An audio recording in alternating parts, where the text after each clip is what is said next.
see is good. When you come back, you start seeing them and they suck. So you're the guy. Richie. And now here are the starting lineups. First for the visitors from the University of San Francisco, as submitted by head coach Matt Kettlinger.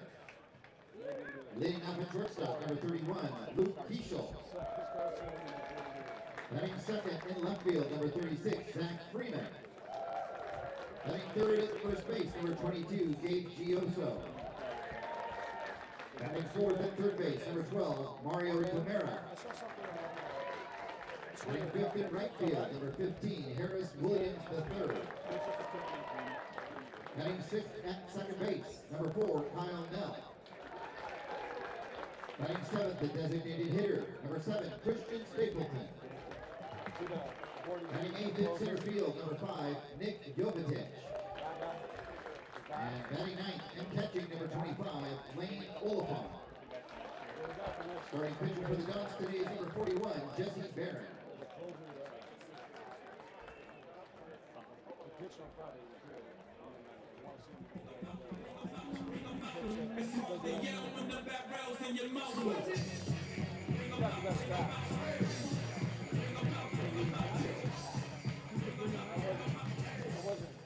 And now here's the starting lineup for the home team, your Portland Pilots, as submitted by head coach Jeff Wilman.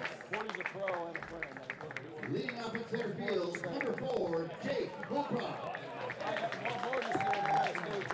Batting second at third base, number 11, Ben Pataxel. Batting third in left field, number 14, Riley Knight.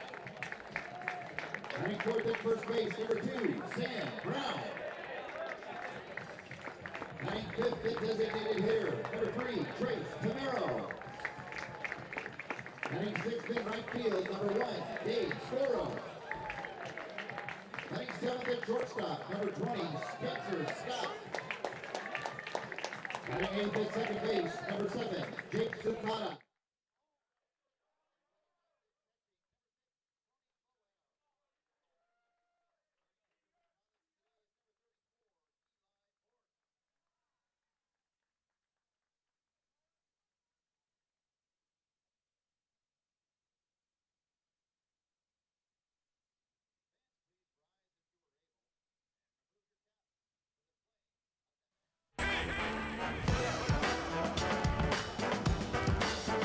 It's another fantastic day for baseball on the bluff in North Portland for the West Coast Conference Series finale between the Portland Pilots and the San Francisco Dons as the Pilots try to salvage the series and take Game 3 this afternoon. Welcome to Joe Edsel Field. I'm Brian Slag, joined by the coach, Corey Keir, and we've got your call today. The first two games of this series, Corey, have been hard-fought pitching battles, so what are you expecting today between these two teams? Well, today is find-a-way day. You know, there's only 7 more series left in the West Coast Conference, 21 games. A win today for the Pilots would be huge at the end of the season, so it's find-a-way day. Let's recap this series so far. In the first game, it was a 3-1 victory for San Francisco thanks to a late error. And then yesterday, the Dons came from behind, falling behind 3-0 in the first inning, and they won 4-3 in 14 innings, Corey. A heck of a baseball series so far. Unfortunately, yesterday was a day that someone had to lose, and it was the Pilots. And those are the days that you just wish that both teams can go home with a win. Let's take a look at the man on the mound for Portland today. That's going to be Eli Morris. He's the Sunday starter, and he's been dealing to a 4-0 record to start this season. Yeah, Eli Morris, the difference between last year and this year is I just think Eli's a starter. Eli likes to work up in the zone. He pitches around the zone, and sometimes he gets in trouble with base on balls. When you're a starter, you have time for that compared to being a reliever. All right, well, grab your snacks and your drinks and enjoy a day at the park as Portland and San Francisco face off in a WCC Series finale. First pitch up next on Portland's CW.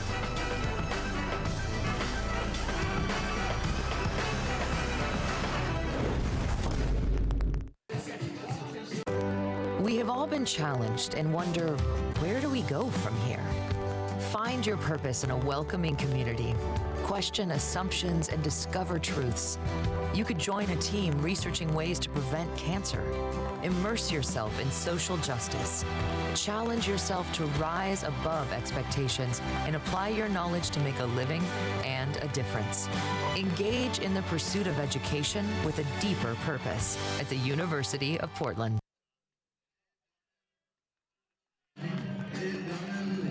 Welcome back to Joe Edsall Field.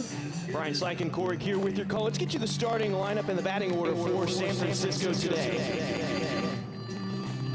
Leading off at shortstop, Luke Keeschel, followed up by Zach Freeman out in the left field. Gabe Gioso, the first baseman, batting third. Mario DeMera batting third base. He's been a thorn in the Pilots' side all weekend. Harris Williams batting fifth out in right field. Kyle Nell, the second baseman, batting sixth. Christian Stapleton getting the start as the DH. Nick Jovetic in center field batting eighth. And Lane Oliphant getting the start behind the dish today for the Dons. Let's get you the defensive lineup for Portland as well. Out in the outfield, Knight, Holcroft, and Scoro. On the infield, Pataxel, Scott, Sukata, and Brown from left to right. There you have it, and Tony Boeto is behind the plate getting the start. He started game one, had yesterday off, and now back behind the plate for game three. As Morse sets himself up on the first base side of the rubber. Keeschel steps into the box, and we're ready to go. First pitch, swung on and missed by Keeschel, 0-1. Keeschel's batting .319 in his sophomore season. Through 25 games, has 30 hits, and he's driven in 12 RBI. He was the WCC Co-Freshman of the Year last season. Fouled off to our right into the netting. 0-2 to start off Keeschel.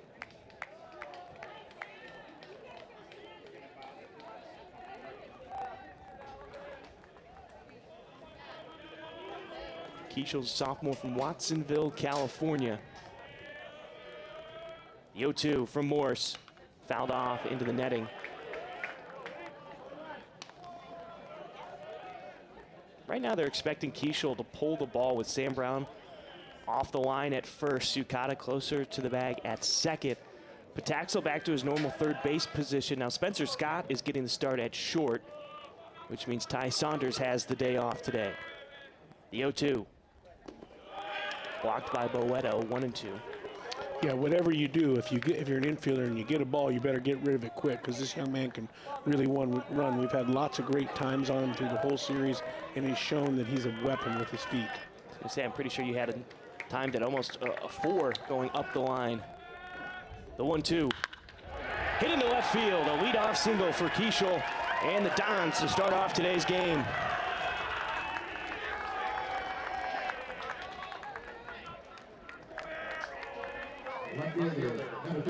Now up to the plate, Zach Freeman. Freeman getting the start today. Just a freshman from Los Angeles, California, went to IMG Academy. He's batting .231 in only his third start, 12th appearance on the season. He's got 3 hits and limited at-bats, only 13 at-bats on the season. Pilot set up in double play defense with Sukata and Scott. Pinching towards the bag at second. Pataxel near the infield grass over at third.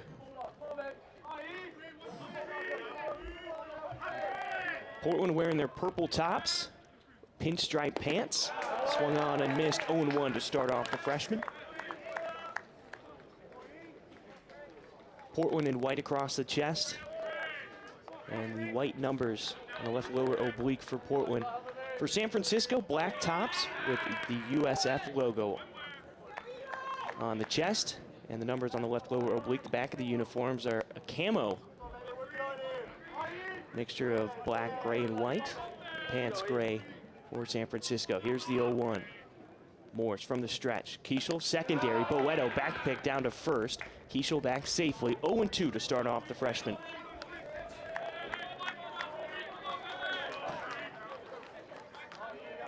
Morse last season, we saw him come out of the pen quite a bit. Only made 1 start, but 21 appearances on the year. Came out normally as the closer or late inning reliever for Portland, and now this season he's getting the start, and he's done a pretty darn good job, Corey. In 5 starts, he's 4-0 with a sub-4 ERA. Yeah, and we've seen him for multiple years. I mean, 3 years we've seen him, and he was a starter, and then he was a bullpen guy, and now here he is back up at the top starting again. Gets Freeman down with a strikeout on a fastball away.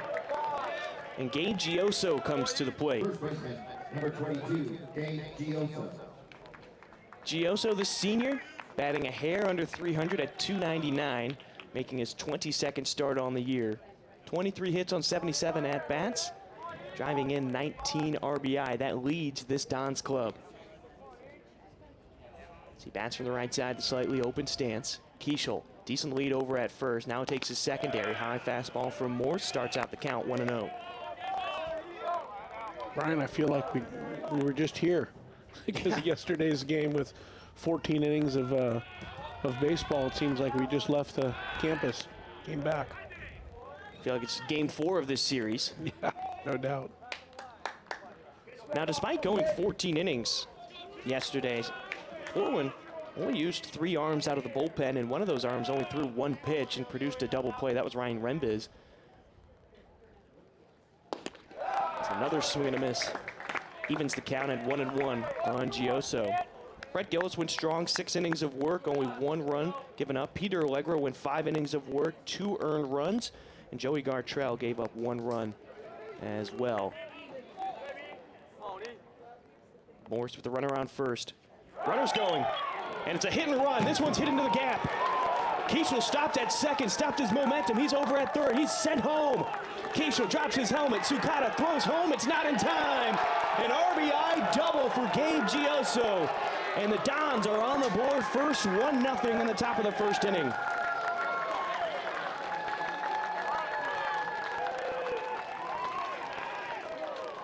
Keishel's fortunate he is just that fast because he completely stopped at second. He was unaware of where the ball was going to land and making sure he wouldn't get doubled up, stopped at second, and then once he saw that it landed in the gap, he was able to get home and beat the relay throw from Sukata.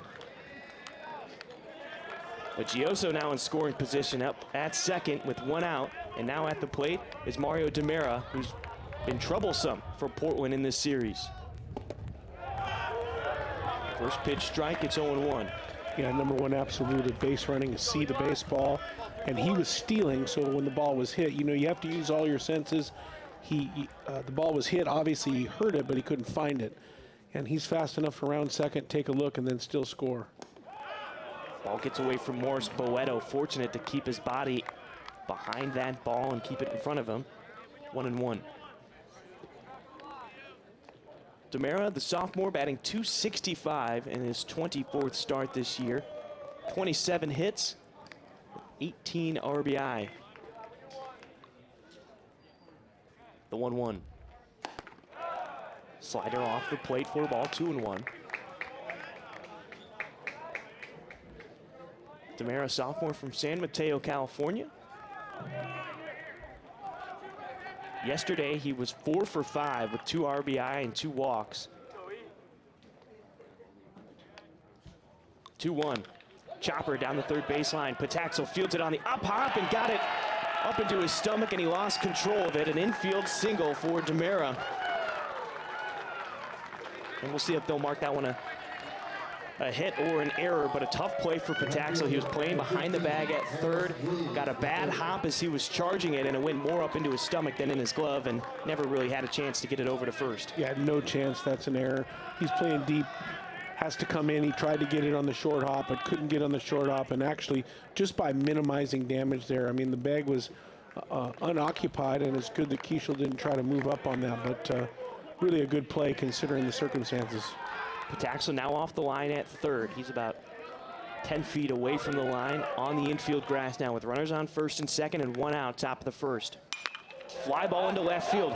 Or Briley Knight near the warning track. He will make the catch just in front of the track. Both runners go back to their respective bases and 2 away after Harris Williams flies out. And going back to that last play, you're right, Corey. Because he was able to stop that ball and not let it get by him, the runner in Gioso at second had to stay put at his position or at his spot on second base and minimizing that damage, just as you said. Yeah, and also, I mean, just you can kind of tell that there's some baseball intelligence out there, because even if he fields it cleanly, I don't think he throws it to first. You throw it to first, then Keishel probably advances to third, and that fly ball turns into a run. So, again, Pataxel with some really smart stuff. Kyle Nell up at the plate. Senior, batting .245. Bit of a homecoming. He's originally from Tigard, Oregon. I misspoke. That's Gioso, the first baseman out there with the that would have advanced on a. Fouled off into the netting. 0-2 now on Nell. Nell is hitting .245, making his 13th start on the season now. In game one, he started out in left field. They made a defensive substitution. He moved over to second base, and that's where he's been the rest of this series. That's where he's starting today. And he's a local boy from Jesuit High School. A pitch just missing low. 1-2 now on Nell.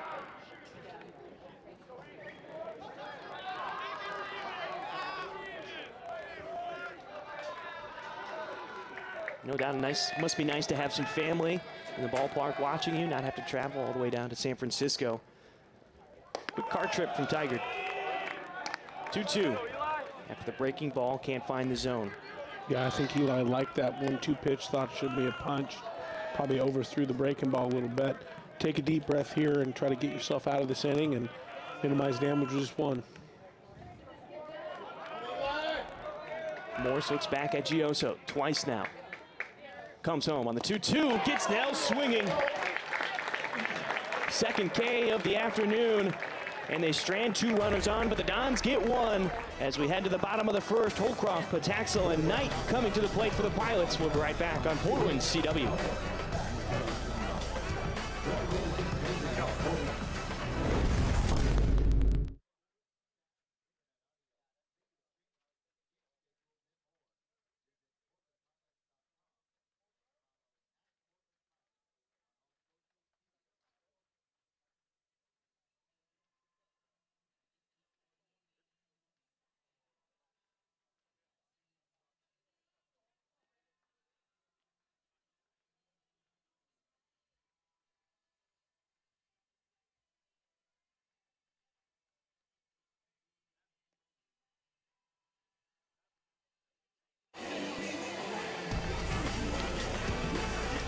Welcome back. Welcome back to Joe Edsel Field. Bottom of the first inning. Jesse Barron is on the mound for the Dons, a junior from San Ramon, California. 3.60 ERA, 3-1 on the season as he's making his 4th start, 8th appearance. Through 25 innings of work, he's given up 25 hits, 10 earned runs, 32 strikeouts to just 5 walks, Corey. And he's holding opponents to a .260 batting average. Yeah, high arm angle, right-hander with a slider. Looks like a little change, competitive arm. Let's get to the lineup for Portland today. We talked about Holcroft leading off this afternoon. Ben Pataxel will be batting second over at third. Riley Knight out in the left field batting third. Sam Brown, the first baseman, batting cleanup. Tamero, the DH. Gabe Scoro getting the start in right field, batting sixth. Spencer Scott, who started at third yesterday, now gets to start at short. He's batting seventh. Sukata back in the lineup today, batting eighth over at second base. And Tony Boetta will round out the bottom of the lineup for the Pilots.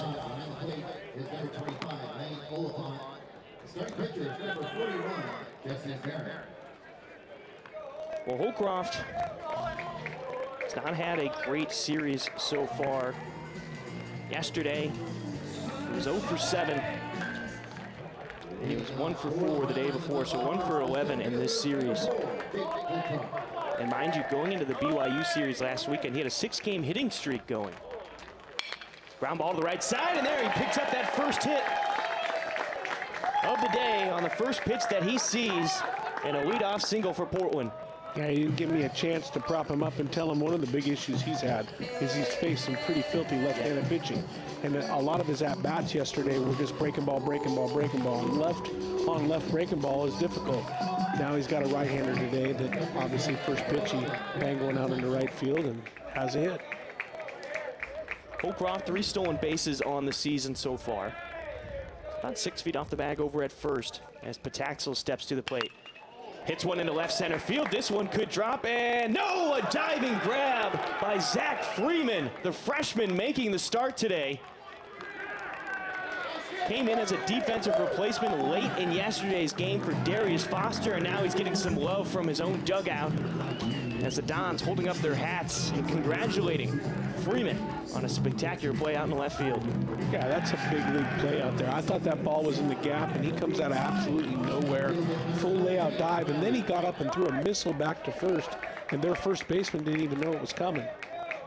So Briley Knight steps to the plate, the transfer from the University of Utah in his second season in the Portland Purple. First pitch, breaking ball just below the letters, and it's 0-1. And really, here's the defensive lineup: Zach Freeman, Nick Jovetic, and Harris Williams III in the outfield. Demera, Keichel, Nell, and Gioso the infield, and Oliphant getting the start behind the plate today. The 0-1, Knight swings through one at the bottom of the zone, now behind 0-2. and really that's kind of been what the difference is in the first two games is the Doms have flat made bigger plays than the Pilots have made. I mean, that's a big league play. Yesterday, shortstop made an over-the-shoulder catch that guys aren't supposed to make. The left fielder took a hit away from Scoro in the corner, and the right fielder took away a line drive in the right center gap. So the Doms' defense has really kept them where they need to be to win these games.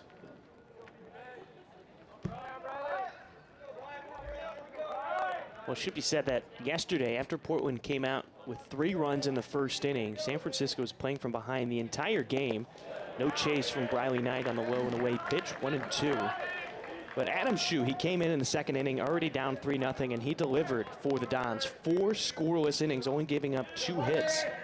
In fact, Portland had 4 hits in that first inning. They had 6 hits for the next 13 innings. So the bullpen coming up big for the Dons, and then you just mentioned the defensive prowess that they had, making difficult play after difficult play as another throw over to first. Holcroft back safely. And the crazy thing is had the Pilots won, we'd be talking about Allegro today, who came in and he pitched 5 1/3 innings out of a role that he's just not used to doing. So the pitching yesterday was pretty plus. Knight works himself back to an even count at 2-2 as he lays off the off speed.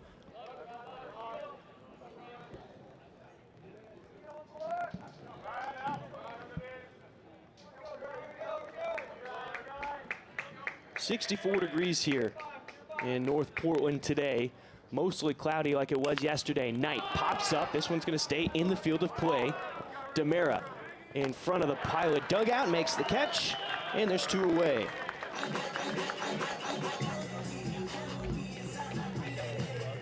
And now coming to the plate is Sam Brown, wearing the number 2. Sam Brown from Petaluma, California. Freshman All-American last season.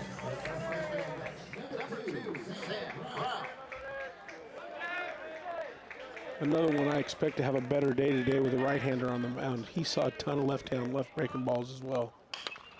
Chopper over to the first baseman. Gioso makes a nice play, steps on the bag, and Brown quickly out after the leadoff single for Holcroft. He's left stranded on base. We head to the second inning. Stapleton, Jovetic, and Oliphant, the bottom of the lineup for the Dons, coming to the plate when we return on Portland CW.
Leading out the second inning for the Dons, the designated hitter, number 7, Christian Stapleton. We welcome you back to Joe Edsel Field, top of the second inning. And up at the plate for San Francisco, Christian Stapleton. Stapleton only making his 7th start on the season. He's batting .148. Senior from Pebble Beach, California.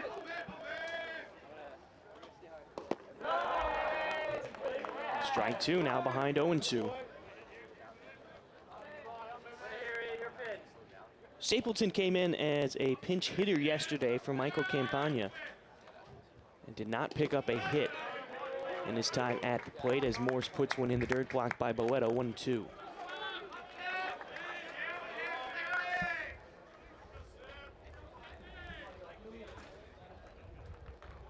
Infield playing back for Portland, and Morse delivers a K, his third one of the afternoon. And Nick Jovetic now comes to the plate. A really nice changeup there. Get a second look at it. Just a nice changeup on the outer half. Hitters out in front. Head back to the dugout.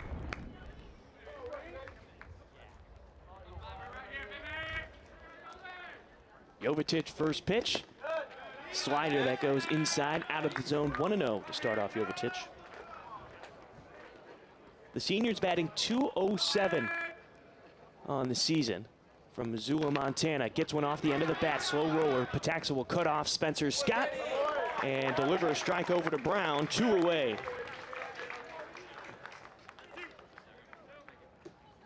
Lane Oliphant, the catcher, getting his first start in this series. Only his 10th start on the season. He's batting .200, so he's got 5 hits on 25 at-bats.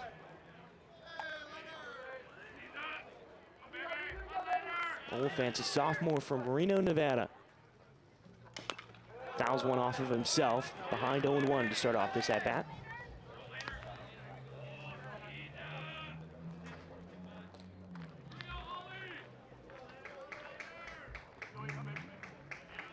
Grant High School in attendance today at the ballpark as Oliphant swings through a high fastball, now behind 0-2.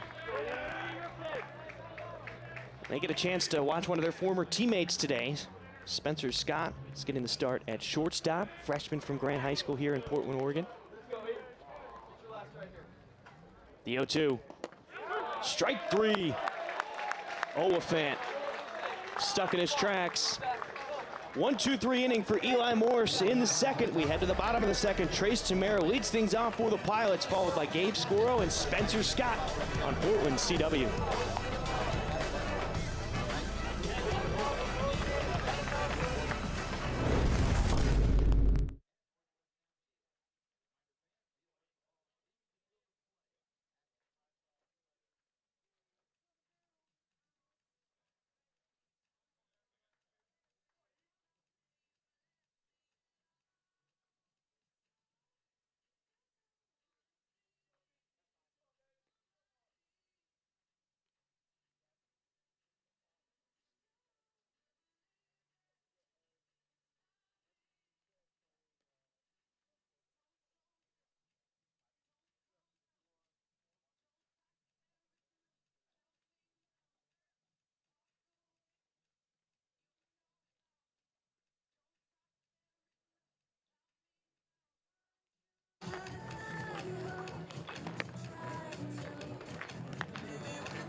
Bottom of the second inning here at Joe Etzel Field. 1-0 lead for San Francisco, as Trace Tamero now comes to the plate. Tamero leading this team in average, .359 on the season. Redshirt sophomore from Clayton, California. Tamero missed most of last season due to a back injury. Only played the first handful of games, and that opened up the door for Sam Brown, who was the last batter up for Portland. Tamero takes first pitch for a strike, 0-1.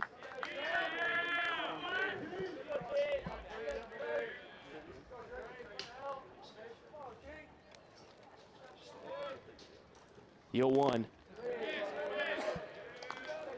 Looked like a breaking ball that went away from Tamero, 1-1.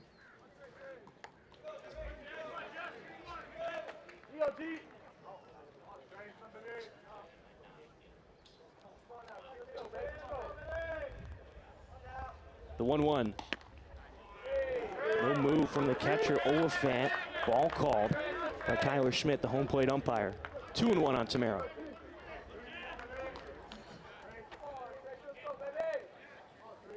Slight shift for the Dons defense as the second baseman Kyle Nell is in shallow right field. Gabe Gioso, the first baseman, his heels are almost on the outfield grass you see on the right side of your screen.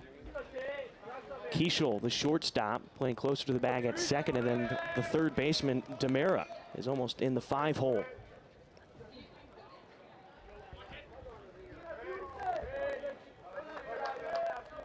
The 3-1. Tamero swings at a low fastball. Full count now, 3-2. I'll tell you, I like this at bat. So it's 3-2. He's putting in that bat together. He's letting his assessment dictate his aggression. He wasn't super over aggressive like we saw in the first inning. And it's a productive at bat. Even if he strikes out here, it's productive at 6 pitches. But he's seen a lot of different arm angles and gives him a chance. And he strikes out looking. As a win over the far side of the plate against the left-handed bat. So what a way to start off Portland in the bottom of the second. Now coming to a plate is a guy who's been seeing the ball really well at the plate. Made great contact. Only had 2 hits yesterday. Had one taken away from him. It's Gabe Scoro. Scoro, a senior from Portland, Oregon, with the Lincoln High School, batting .273 on the season. As he's making his 14th start. 16th appearance, he takes strike 1, it's 0-1. Corey dubbed him the professional hitter as he's playing DH, or he is the DH, or he comes in as a pinch hitter for Portland, and it just seems like he delivers a lot as he fouls this one off to our right, and I almost hit a pedestrian walking outside of the stadium. Just fortunate, as Scoro now dealing with the 0-2 count.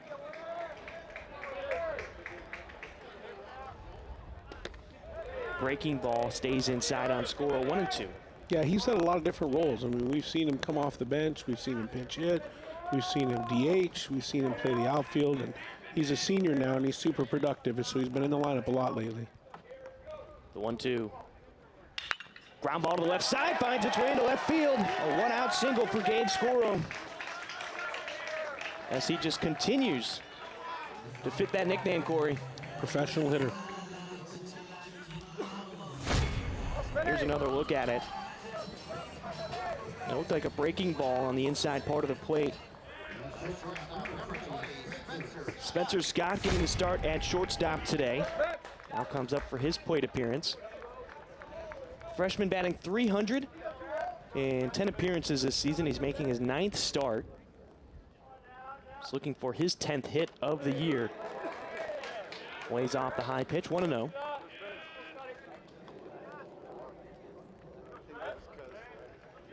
All 9 hits for Spencer Scott this season have been singles. Now he went 3 for 4 in Tuesday's game against Seattle U. The 1-0 in the dirt. Oliphant all over it, 2-0. I have seen him drive the ball. I saw him hit a ball pretty hard to the right center gap that was caught by the right fielder one time. So he does spray the ball around. Yes. And in BP, he's been pretty good in BP the last couple of days when I've been watching him. That by no means meant he did not have any power, just how he's been hitting the ball. It's been productive, though, finding the open areas on the field as he takes ball 3, low and away, 3-0. See, in this inning, I already like the Pilots' approach a lot better. They're seeing pitches. They're forcing the pitcher to pitch. There's a reason why he's the 3rd starter and not the 1st starter, and it's just going to be more productive down the line. And you and I were talking at the break after the last time the Pilots were at the plate. Scott takes strike 1, 3-1. They just seem to be overly aggressive on the first pitch.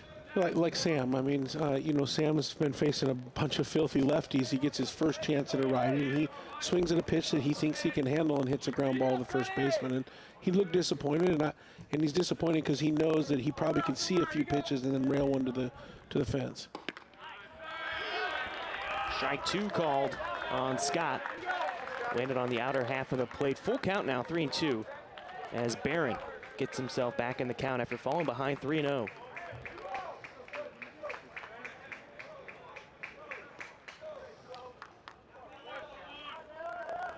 Squirrels has a small lead over at first, about 6.5 feet off the bag. Throw over to first. He's back in head first.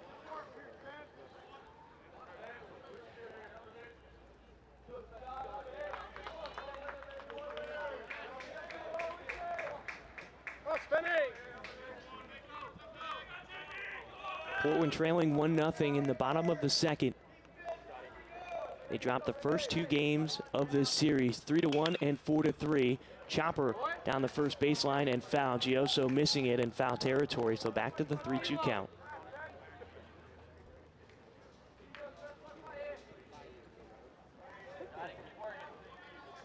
And Corey, correct me if I'm wrong, but outside of that first inning of yesterday's game, there just really has not been a lot of timely hitting for Portland in this series. They haven't had a lot of guys on base, though, so they haven't generated much offense. Here comes the 3-2. Squirrel leading off of first. Pitching and defense, and the Doms have just been real good at it. Tag applied, Squirrel back.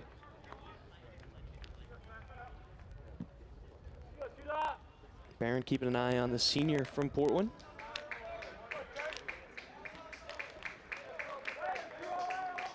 Portland on the season 15-7 when they came into this series at 15-5. That was the best start for the Pilots under Coach Loomis. The 3-2 low and away, and Spencer Scott works himself on with a walk, his 6th one of the season. Squirrel moves up to second. He's now in scoring position, and that brings up Jake Sukata, who had yesterday off. The sophomore from Hawaii steps into the left-handed batter's box. Sukata went 0 for 4 in game 1 of this series. Sure-handed second baseman. Has the ability to spray the ball, but lately pulls it. First pitch, almost bouncing off the plate. 1-0 to start off Sukata.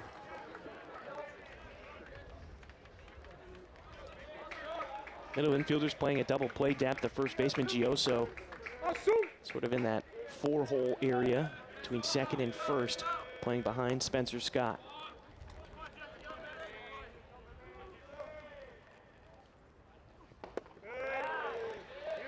Good eye, the sophomore from Hawaii, 2-0. Well, Sukata was the first Pilot to have 6 hits in a single game, and it came last season against the Pacific Tigers in their first WCC series last season. That was the most against a Division I opponent in Pilot history. Here's the 2-0. Look to be a breaking ball for a strike. 2-1 now on Sukata. Putting an at-bat together like we talked about. It's the last 2 been really good and give themselves a chance to work themselves on base or drive a ball. Yesterday, it seemed like the top of the lineup couldn't really get anything going as a breaking ball fools Sukata as he check swings. It's 2-2. But Corey, you and I were looking at the box score of yesterday's game. The top 4 hitters for Portland, they were just 4 for 28 and unable to get much of anything going. And most of those 4 hits, if I remember correctly, 3 of those came in the first inning. Here's the 2-2.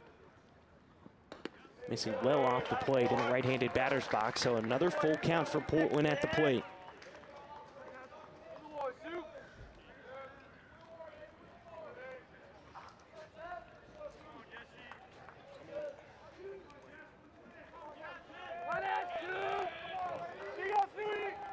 Jesse Barron stepping on the rubber again.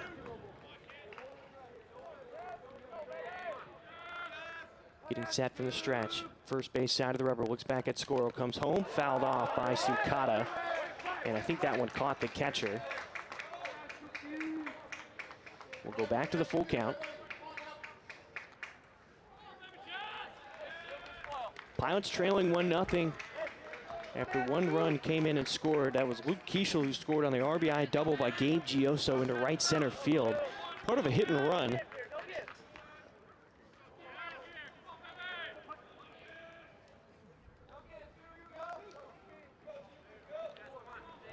The 3-2. Keishel behind Skoro. Now he retreats back to short. Throw inside, and that one caught Sukata in the shoulder. San Francisco's coming out of the dugout. They want to say that he leaned into that pitch, but the home plate umpire, Tyler Schmidt, is having none of it. Gives the base to Sukata. Now the bases are loaded for Tony Boeto. Yeah, you'll see that it hits Sukata right in the shoulder. And even if he leaned into it a little bit, the rule that I always have is if it's not between the white lines, you can't come out and argue about it. That pitch was over the white line, inside, and you know, if you're a pitching coach, you can argue it if it's in between the white lines, but if it's over the white line, it's really kind of hard to argue. And it didn't look like there was a lot of movement from Sukata, maybe slightly, but again, you bring up a good point. If it's in the left-handed batter's box, there's not much you can really argue about. Well, and it's ball four no matter what. I mean, so let's pretend that Sukata doesn't defensive roll. He doesn't know if it's a breaking ball. We'll look at it again. I mean, he's not sure what it is. If he doesn't defensive roll, he doesn't get hit, it's ball four. Yeah. So, you know, again, I don't think it's a situation where Sukata goes, hey, I'm just going to get hit here. You try to avoid ball four balls, you know. Save yourself an injury if you can. Now, if it was 0-2, maybe he leaned into it, but Yeah. he knew he was going to first base. Now, there was just a meeting on the mound. What do you think the Dons were talking about with the pitcher Barron and Oliphant, the catcher? It's the first pitch to Boeto, inside for a ball, 1-0. Well, obviously the pitcher didn't like the fact he leaned in. The catcher didn't like it, nor did the coach. So just a chance to regroup and say, hey, we're going to calm down. We're going to attack. You know, we're one pitch away from a 2-ball and we're out of the inning. So probably tried to plant a positive seed. 3 Pilots on the water, 1 out.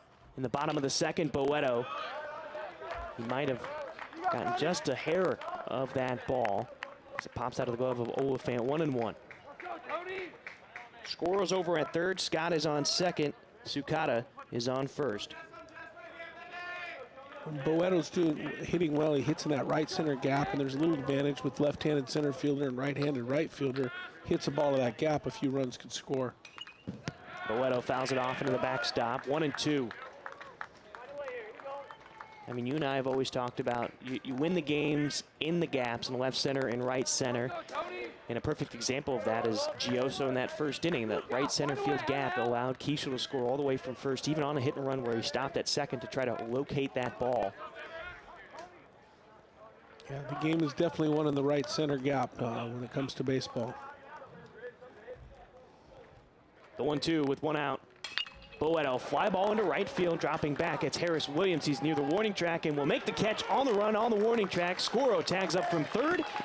In fact, all 3 runners tag up and move up 90 feet, and we've got ourselves a tie ball game after the sacrifice fly by Tony Boeto. Great at bat by Boeto, and even better base running by all 3 Pilots. Sukata, what a great job to know that that ball's in that corner down there that he can tag and go. Now you're a single away from 2 runs scoring rather than being first and third. And Holcroft, who just picked up only his second hit of this series after going 0 for 7 yesterday, is already 1 for 1 with a ground ball single into right field to start off the game for Portland. So now the lefty steps in with a slightly closed off stance with runners on second and third. First pitch, fastball low and away, 1-0 to start off Holcroft. Yeah, we've talked about it over the last few seasons, how well coached the Pilots are at base running. A lot of times, most clubs Sukata would have faced and went as far as a ball allowed him to go and went back.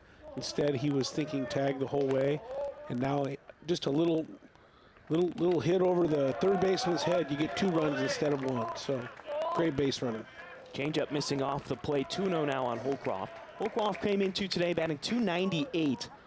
Just a hair under 300, and after that single, he's now back over 300 at .306. Holcroft is a former freshman All-American as well during that 2020 COVID-shortened season. Here's a shot down the left field line. Oh, and it's just foul for Portland.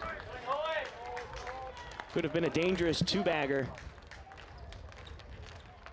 And Holcroft on balls like that, he usually is thinking too. Puts his head down and moves, but instead it goes for a strike, 2-1. Third base umpire Todd Ellis was hustling down the line there, had a good view on that.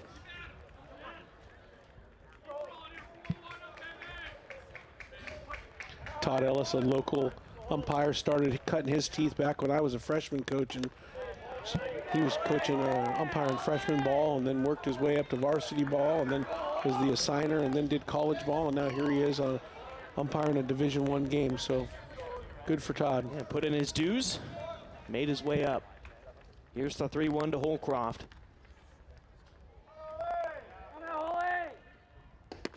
Breaking ball, can't find the zone, and the walk loads the bases up again.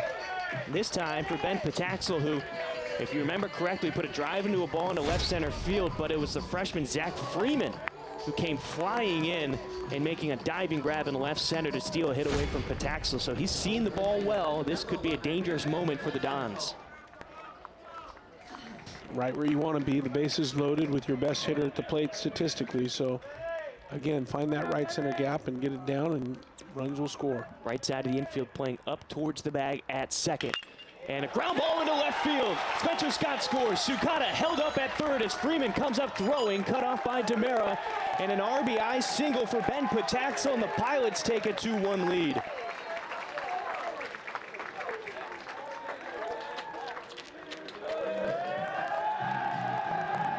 And let the party begin in the dugout, as Scott gets mobbed by his teammates after coming in from third. Another look. Ball left over the middle of the plate, and Pataxel able to turn on it, as Briley Knight steps into the left-handed batter's box for his second at-bat of the day. Takes inside pitch for a ball, 1-0.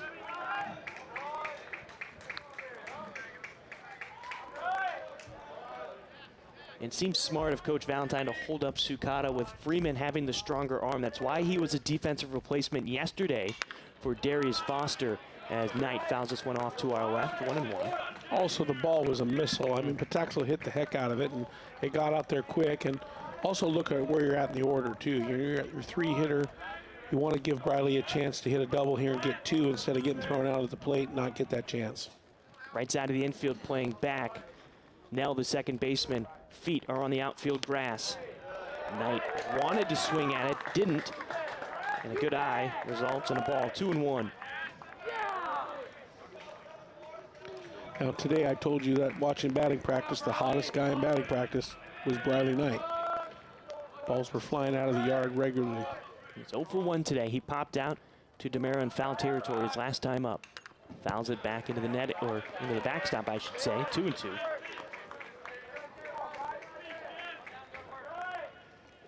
Knight came into today batting .288 as he's making his 17th start on the season. 17 hits, 13 RBI. Does have some home run pop in that bat as well. You don't want to make a mistake tonight. Bases loaded, 2 outs, the 2-2 pitch. And I think that got him on the hand. The second time that Knight has been hit up in the hands in this series. And he brings in a run with Sukata. And 3-1 lead now for Portland. And you'll get a good look at it right here.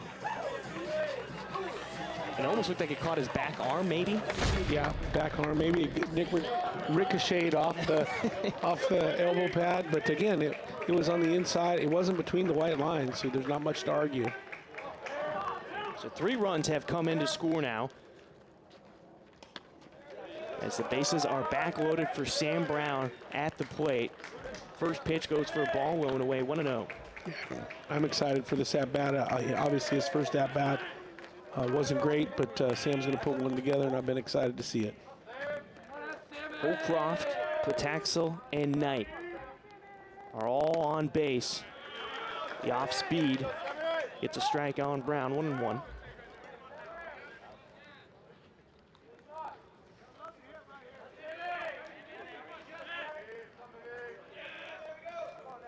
All 6 runners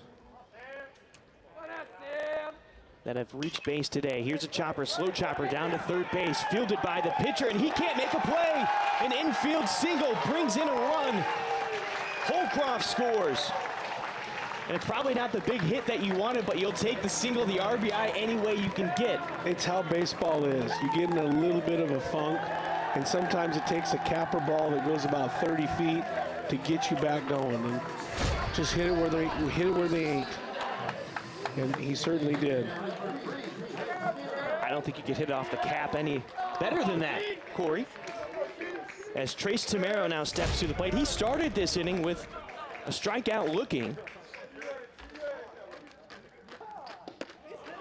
Swings at the first pitch breaking ball that drops out of the zone 0-1. But it was a 6-pitch at bat. This is the 7th pitch he's seen on this arm within 20 minutes. That's what you want to do as a hitter, is get a chance to see a lot of arm angles, put yourself in a good position. Tamero getting one off the end of the bat, now behind 0-2. Pataxil at third, Knight at second, and Sam Brown is over at first. And how the sequence has gone for Portland: a single, a walk, and a hit by pitch, then a sacrifice fly, then a walk, single, hit by pitch, and another single.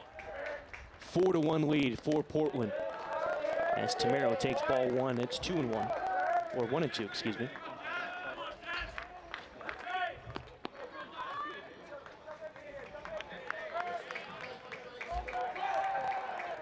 The 1-2, infield playing back. Ground ball to the left side, backhanded by the third baseman Tamero, coming up, throwing to first in time, gets Tamero. And that will strand 3 runners on, but 4 runs come in to score for Portland. They retake the lead as we head to the top of the third. Top of the lineup, Keishel, Freeman, and Gioso due up at the plate.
Number 31, Luke Keishel. Welcome back to Joe Edsel Field. Brian Sly, Corey Keir with your call. Eli Morse back out on the mound after having quite the break in the dugout as the Pilots put up a 4 spot in the second inning to retake the lead. And it's Keishel. Takes the first pitch breaking ball for a strike, 0-1. Well, now the key for Portland is, can they keep the offense going? We've seen them score in bunches before and have a big inning and then go quiet the rest of the way, similar to what happened yesterday. 3 runs in the first inning and then no runs for the next 13. So 1-1 now on Keishel. Those are stats coming into today. 12 RBI, 2 home runs, batting .319 as he fouls one off just to the right of the dugout for Portland, now behind 1-2.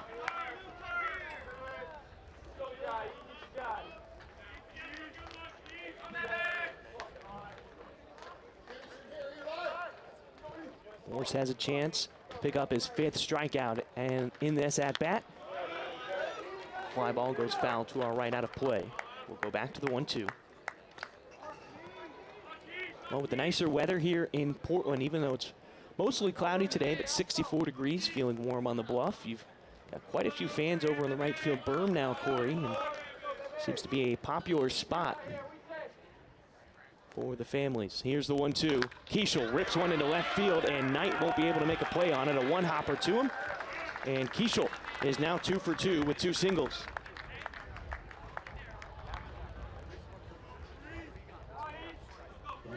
Keishel was a threat to steal. He did have the hit and run put on with Gioso at the plate last time.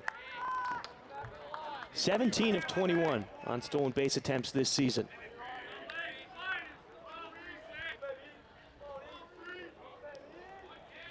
Dons are 14-11 this season, now 3-2 in the West Coast Conference. And Zach Freeman takes a breaking ball for a strike. First pitch, 0-1.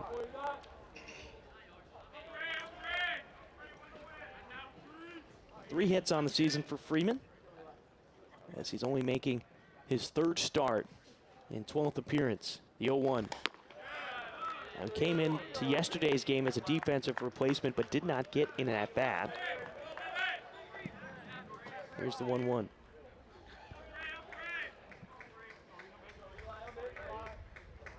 Keishel a decent lead over at first. Now he takes a secondary, and Freeman turns on a ball down the first baseline, but fortunate for Portland, it is foul.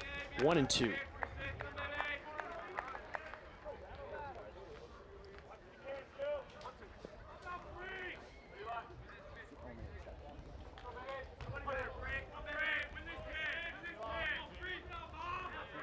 Sukata and Scott set up for a possible two-ball situation. High fastball from Morse gets away from him. 2-2 as Boedo gets out of his stance.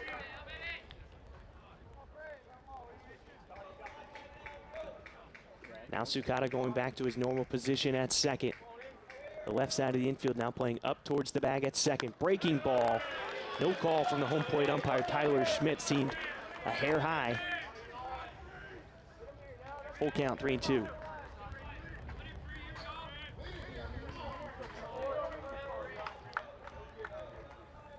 Keishel's going. Fouled off. And no surprise there. Keishel going with the 3-2 count. On the move. Yeah, the umpiring all weekend long has been pretty consistent when it comes to that breaking ball. If it's at the belt, they're just not calling it. They're forcing the breaking balls on both teams to be below the belt. And, I mean, again, I think that was a pretty good pitch. It was just right at the belt. Full count. Keishel takes off. Low and inside for ball 4. Keishel moves up to second on the walk. Freeman over to first. So now the first two batters are on base. And Gioso, who had the RBI double into right center field the last time up, now comes to the plate for his second attempt.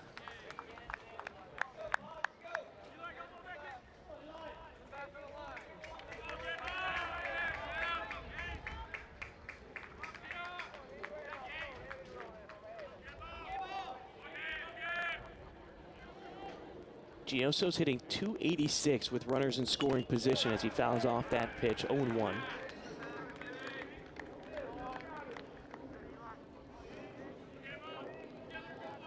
Gioso, the grad transfer from St. Mary's, went to Concord, or from Concord, California.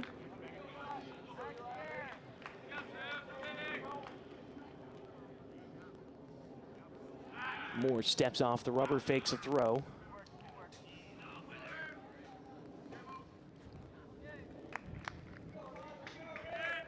No changes defensively for Portland so far. Knight, Holcroft, and Score in the outfield. Pataxo, Scott, Sukata, and Brown left to right on the infield, and Boedo behind the plate. Morse comes home with it. Ground ball. Or chopper. Foul. 0-2. Yeah, Gioso from, what's that, De La Salle? Where is he from there? Yeah, you're right. De La Salle High School. Yeah, yeah. My relative Ethan Niedermeyer went there, and so did his sister and twin brother. And Ethan Niedermeyer played here in the basketball program about 10 years ago. A real good pilot. Name sounds familiar. Here's the 0-2 in the dirt, blocked by Boedo. 1-2. Playing in the Eric Revenue era. Yes, exactly. Watched a lot of pilot basketball games back then. Of course, the men's basketball season ended yesterday for the Pilots in a loss to Southern Utah University in the Basketball Classic. It's the 1-2 from Morse. Another ball foul, ends up in front of the dugout for Portland. Back to the 1-2. And we also have to wish a speedy recovery to Chris Austin, who suffered a gruesome leg injury yesterday in the loss to Southern Utah. Had to have surgery on it yesterday, and he is expected to make a full recovery.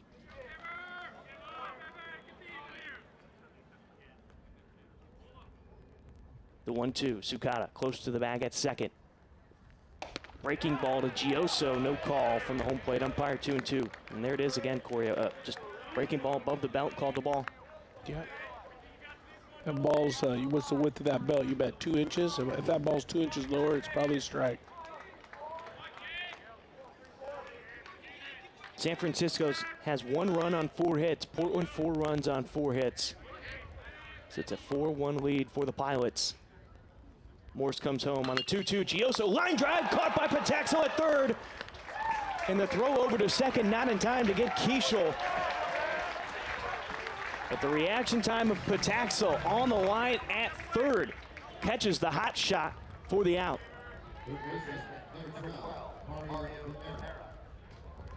Mario Demera comes to the plate. 1 for 1 today. Single in the first inning. Yesterday was 4 for 5 at the plate. Corey, you like to call somebody like that a bad rash. This young man's been a bad rash all weekend long. Runners on first and second with 1 out. Morse fakes the throw back to second to keep an eye on Keishel. Yeah, when you're calling pitches and you're the pitching coach in the dugout and the 4 for 5 guy comes up, and I think he was 2 for 3 the day before, you're like, oh my goodness, this guy seems like he's up all the time.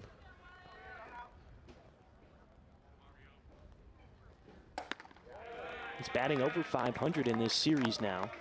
Before today, he was 5 for 10. And now he's 1 for 1, so 6 for 11 in the series. Hence the word bad rash. Yep.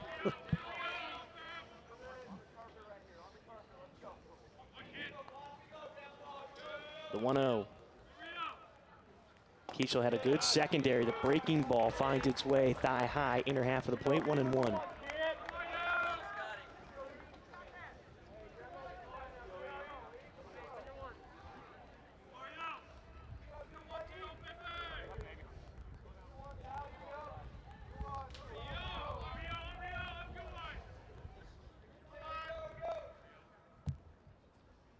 Big lead over at first for the freshman Freeman. Keishel steps back towards the bag at second. And Demera's hit. Bases are now loaded for San Francisco. Demera at first, Freeman now up at second, and Keishel over at third. The only thing I can really think a big positive out of this, bases are loaded. You can go to any base. If you can get a ground ball that Morse does get a lot of the time. And the other thing is you can almost focus less on Keishel. Exactly. To me, I would have probably chipped out. So what? You know, we still have a 3-run. We still have a 3-run lead, and we're 1 pitch away from being in the dugout. So execute a pitch here, and you're in the dugout. Check swing from Williams. And like you said, Keishel just puts so much pressure on your pitcher and your middle infield to hold him that he causes havoc back there. So him being on third is good. Strike called on Williams. That evens the count at 1-1. Williams, a junior from Denver, Colorado. He's batting .265 on the season as he makes his 26th start on the year. And this is at-bat number 100 as well. The 1-1. Off the end of the bat. Boetta will get an extra second from the home plate umpire Tyler Schmidt. And it's 1-2. You have to think probably best case scenario right now, you get a strikeout, and then the next batter, you can just go to any base without the fear of giving up a run.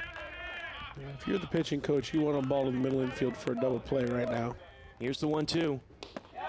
Gets the strikeout with the bases loaded. Williams has to go back to the dugout. But you certainly will take that. And now there's 2 outs here in the top of the third with the bases loaded. Another look at that last pitch from Morse. Really good pitch down in the zone. Yep. Kyle Nell at the plate. He struck out to end the first inning. And he left runners on first and second. Now he has the bases loaded.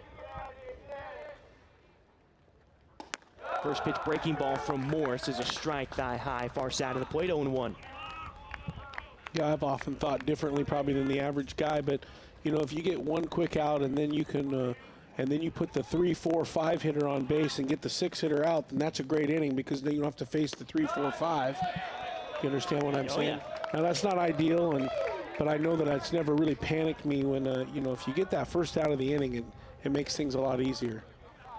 And then you can work around some other guys. The grad transfer from Tigard, Oregon, working with the 1-1 count. Ball is behind, 1-2, swinging at the low pitch. Keishel's at third, Freeman at second, Demira is at first. This is probably one of the best opportunities the Dons have had all weekend with the bases loaded.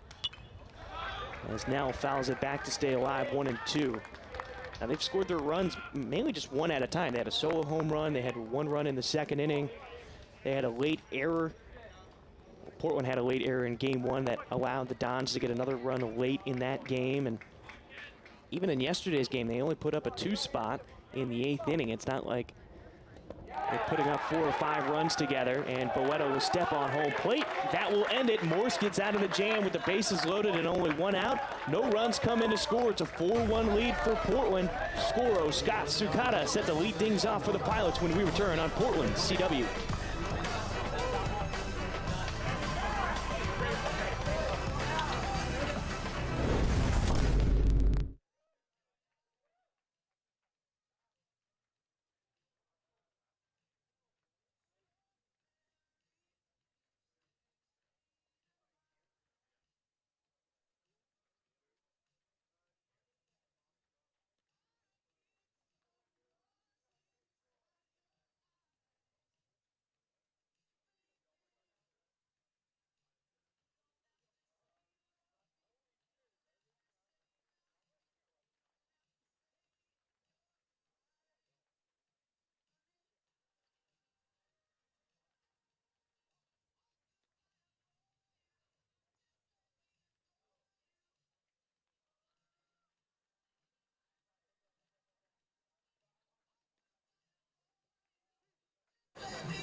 Welcome back to Joe Edsall Field, a 4-1 lead for the Portland Pilots.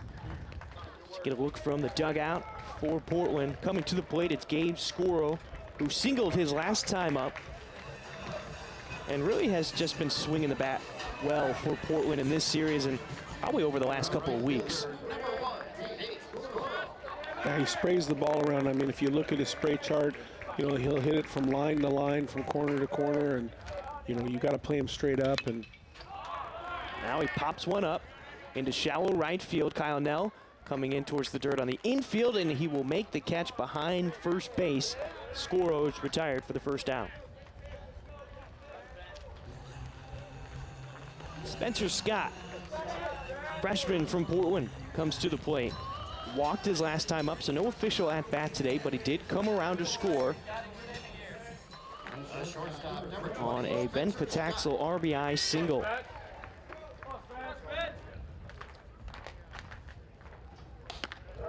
First pitch he sees goes for a ball. It's 1-0.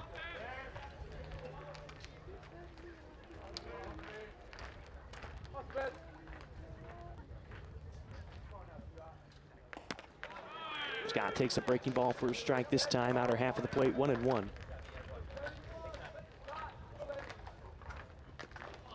And I've been,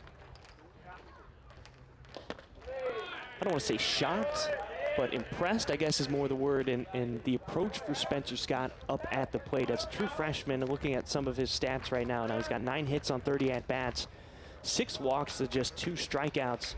I feel like when you look at freshmen who are trying to make an impact on their team, you see a lot of strikeouts compared to walks in that aspect. As he swings through this one, it's now 2-2, but his approach at the plate, it's a positive note for the Pilots. absolutely, again, it's a mature approach. You have to make an assessment of what that arm is like, and the amount of aggression that you bring to the plate is going to be dictated by how good he is compared to you. And I think he has a good feel for what he can and can't do at the plate. gets rung up on a ball on the outer half of the plate. So two-away quickly for Portland in the bottom of the third as Jake Sukata comes to the plate. Sukata got hit by a pitch his last time up in the second inning, came around to score after Briley Knight got hit by a pitch. The first pitch is a dribbler foul in front of the Dons dugout, 0-1. The sophomore from Hawaii hitting .257 on the season, 19 hits, 8 RBI. Now at the beginning of the season he was hitting in the top 2 spots. Now he's moved down to the bottom of the lineup. A chopper over to Nell, fields it easily in a quick 1-2-3 inning for Portland. As we head to the fourth, due up for the Dons. Bottom of the lineup again, Christian Stapleton, Nick Jovetic, and Lane Oliphant when we return on Portland CW.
Top of the fourth inning here on the Bluff in North Portland as the Pilots hold a 4-1 lead over the San Francisco Dons. Eli Morse back out for a fourth inning of work.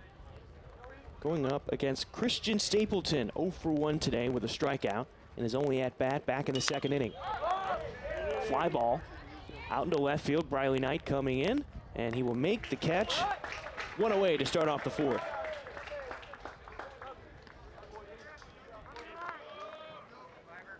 Well, Corey, game one of this series was around 2 hours and 45 minutes. Yesterday's game, more closer to 4.5 hours, with 14 innings basically played a doubleheader back-to-back as Morse delivers a strike on the first pitch to Nick Jovetic, 0-1. It was a long day. I caught myself late in the game listening to you tell a story and almost fell asleep. I was embarrassed. It was nice and warm in the booth here, and it was just a great day to be out here on the Bluff. And you were telling a story, and then all of a sudden I was like, "Oh, wait a minute! I might be." I lulled you to sleep. No, not a negative thing. Here's the 0-2. Jovetic, no chase on the low pitch from Morse. 1-2. So I'm all caffeined up today in case we go 14 innings. All hopped up on caffeine and coffee. The 1-2. And Jovetic goes down on strikes. The 7th strikeout for Eli Morse today. As Lane Oliphant comes to the plate. Number 25, Lane Oliphant.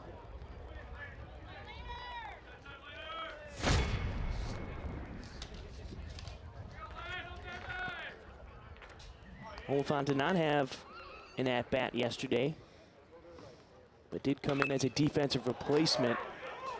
Crushes a ball that goes foul, though, outside of Joe Etzel, 0-1. Now that's a ball that has potential to get to my pickup truck. That ball went a long ways and bounced off the parking lot. Fortunately, I was here early, so it should be a little bit out of the way. Check swing, and Boeto needs a moment. He got hit by that pitch. Now, are you one of those guys that's going to take one of those first spots if it's open, or do you prepare and park 10 to 15 cars back? I like to hide my truck a little bit, but I will say yesterday, the garden spot was open. There was a big concert or something going on, and someone pulled out as I pulled in, and I'll tell you right now, that ball might have hit the truck yesterday, so. That's a good thing. Moved on to today, strikeout for Morse. He now has 8 strikeouts through 4 innings of work And another 1-2-3 inning for the young man on the mound. We head to the bottom of the fourth. Boeto leads things off, then back to the top of the lineup, and Holcroft and Pataxel for the Pilots on Portland CW.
Welcome back to Joe Edsall Field, bottom of the fourth inning.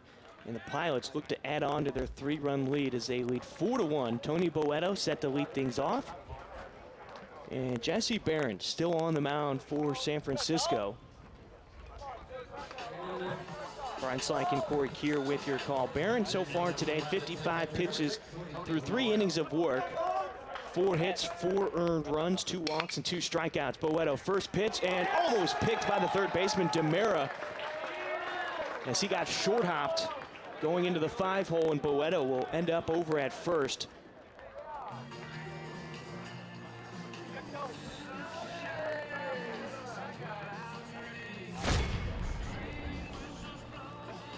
Tough play for the third baseman for Demera, but they'll count that one as an error. So Boeto reaches base. Ground ball to the right side, and Holcroft has another single into right field. Boeto rounds second. He's headed towards third, and runners on the corner for Portland.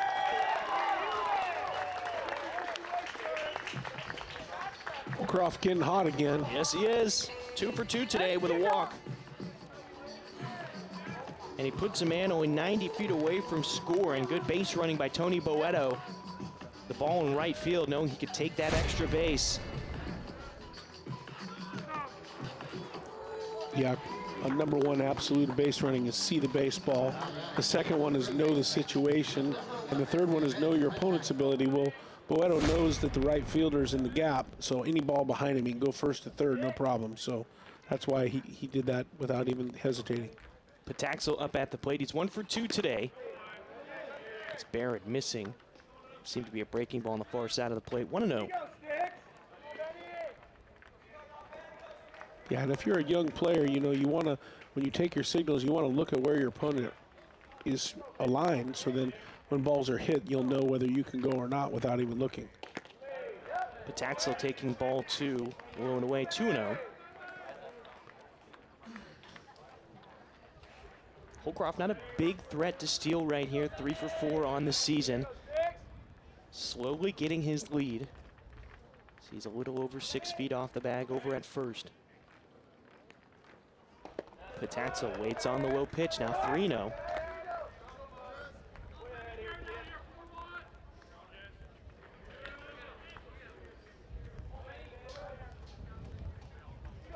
Left side of the infield in their normal spots. The second baseman, Kyle Nell, closer to the bag at second. Pataxel hits one into left center field. This one is going to drop and off the wall. Boeto scores. Holcroft rounds third as the ball bounced away from the center fielder, Jovetic, and it's a 2 RBI double for Ben Pataxel. Absolutely love the fact that that was a 3-0 pitch. I saw Coach Loomis come out and give a signal, and I thought 100% it was take. And it was not take. It was go ahead and smoke this son, and that's exactly what he did there. Well, that's the second time that Barron has gotten into a 3-0 count. And the last time he did that, I don't want to say he gave up a softball, but put one over the heart of the plate to get a strike when the Pilots were taking, and now we have a meeting on the mound as it's 6-1 in favor of Portland after that 2 RBI double by Ben Pataxel. Yeah, again, just love it. We're going to get a visit from the pitching coach from the Doms, and just love the fact that the Dons, excuse me, extra hoop in my N there, but I think I've been doing that all weekend, by the way. But yeah, Coach Loomis came out, gave his little signal, and I thought for sure it was going to be a 3-0 automatic take, and it wasn't. That's going to be a cool story for those kids to talk about a long time. And with the meeting on the mound, this is the second time that they've met, and that'll be it. We're having a pitching change. So Jesse Barron's day is done on the bluff. A new man coming out from the bullpen for San Francisco.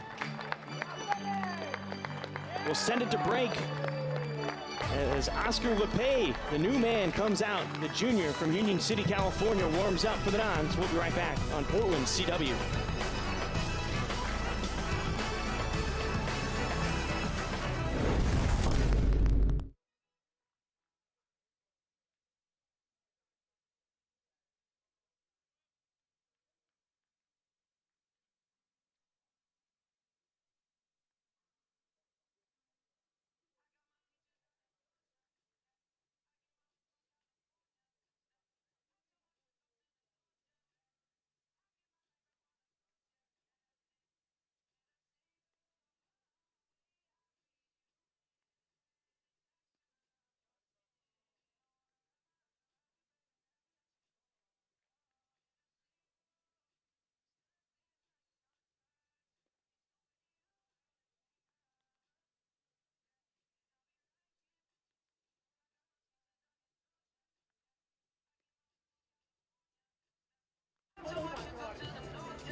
Welcome back to Joe Edsel Field. A pitching change is Oscar Lepay now on the mound for San Francisco. Lepay got through a third of an inning of work back in game one as he only faced one batter, and then there was a pitching change the following inning.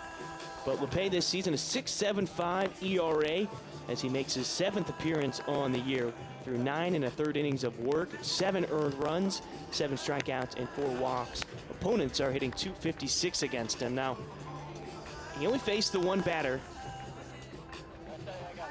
in that game on Friday, so plenty of arm left in him. And unfortunately, Corey, you've talked about it a couple of times, the left-handed bats going up against the lefty, and now Lepay comes out here and Briley Knight, a left-handed bat, is the first man he has to face. Yeah, just because it's left on left doesn't mean there won't be success, but it definitely makes it harder. But the left-handers today of the Pilots have certainly feasted on the right-handed pitching. 6-1 lead now as Lepay, the new pitcher on the mound. Barron is responsible for the runner at second in Pataxel. First pitch tonight. Seemed like as he was halfway through that swing, he did not want it anymore, but it goes for a strike 0-1.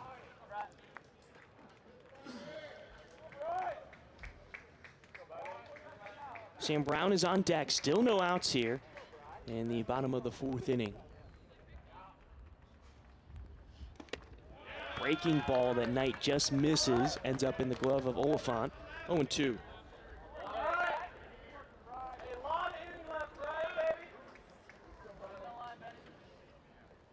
Right side of the infield, playing deep.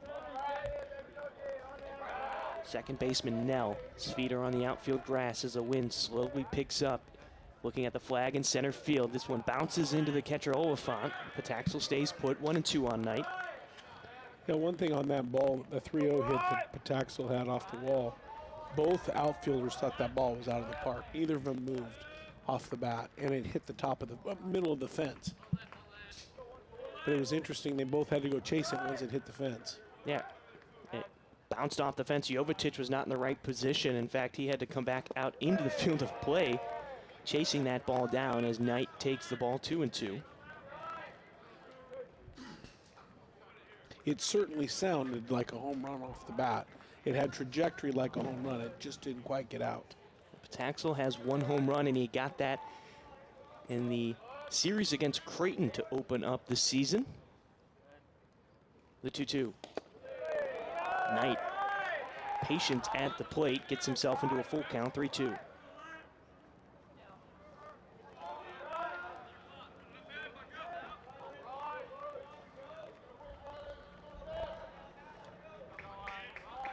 Runner on second, right side of the infield playing back. Demera, the third baseman, off the line at third. Full count, breaking ball, Knight swings through it, and that'll be the first out of the fourth. So the pitching change works out for the first batter he faces, and Sam Brown comes to the plate. 1 for 2 today, had an RBI single in the second, and in the first he grounded out to the first baseman, Gioso.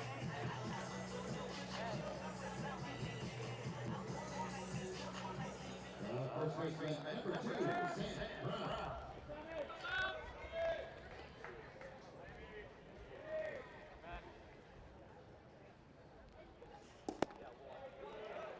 Fastball inside and low on Brown. It'll be 1-0.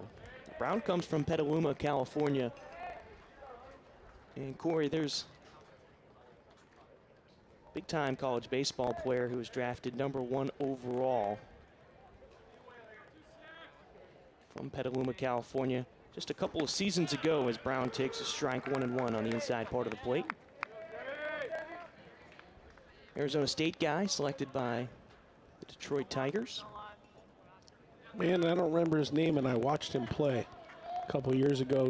Went down to Arizona with Columbia River High School, and we went down to watch Arizona State play Long Beach State. And I watched this guy play, and I'm pretty sure he's an outfielder, and I'm pretty sure he hits a lot of bombs, and I cannot remember his name. I'm going to take half credit on the wall, though.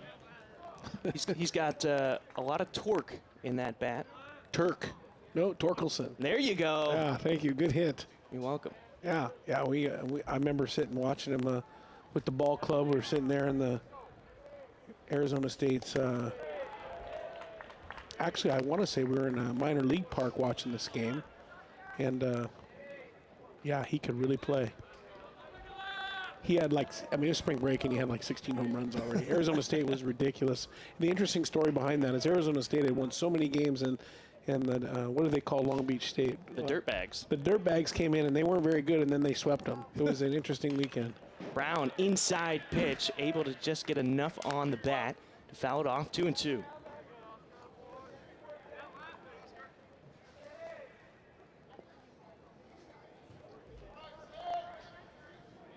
I did not know he was from Petaluma, though.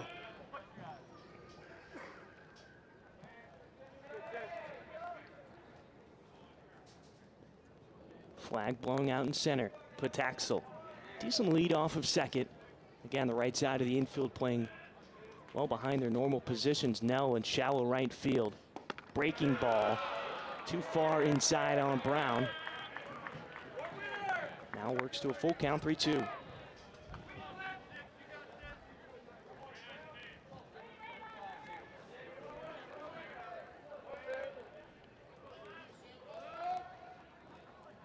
Corey, you and I have talked. Brown, it seems like he is due at some point, especially in this game. Here's the 3-2. And another chopper down the first baseline. Coach Lopez will field it in the first base coach's box. So back to the full count, 3-2. Yeah, he's a very good athlete. Obviously, defensively, he's crazy good, or defensively, excuse me, offensively, facing the left on left has been difficult for him the last day or so, but it's just a matter of time before he barrels one. The open stance as he waits with the full count. 1 out. Breaking ball and into the glove of Gioso, who was playing deep behind the bag at first. Played it perfectly with Brown at the plate, 2 away. Ball's absolutely barreled, just hit it right where Gioso was and gets over his head. Gets over its head, good chance it's triple because Sam runs. Sam is not your typical first baseman guy. That probably goes down into the corner. Yeah, Sam. With 2 outs, a skipper probably stops him at 2 and doesn't take the risk to get him all the way to 3, but it could be a triple if he hits it down there. With the third straight left-handed bat, again, the right side of the infield playing back and inside on Tamero. Almost got plunked, 1-0. Gioso again, his heels near the outfield grass. Nell, the second baseman, is now in shallow right field. It's Keishel, the shortstop, playing behind Pataxel. The 1-0. Tamero lays off of it, 2-0. Tamero is 0 for 2. Both at-bats came in the second inning. Ground out to the third baseman, and he struck out looking. Part of that 4-run second inning for Portland. Check swing on a breaking ball that falls out through the bottom of the zone. 3-0.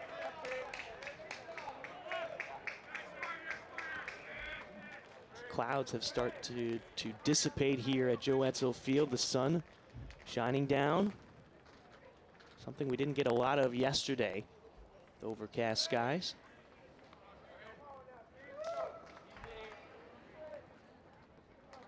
.3-0 on Tamero. And he'll take his walk. So he reaches base for the first time today. And now it brings up Gabe Scoro. Scoro singled and came around to score in the second inning. And then in the third inning, he popped out to the second baseman, Kyle Nell. Yeah, that blue sky's popping out, and man, I can really smell hot dogs today. Yeah. They're cooking them strong here behind us. Scoro takes strike one on a pitch on the outer half of the plate, 0-1.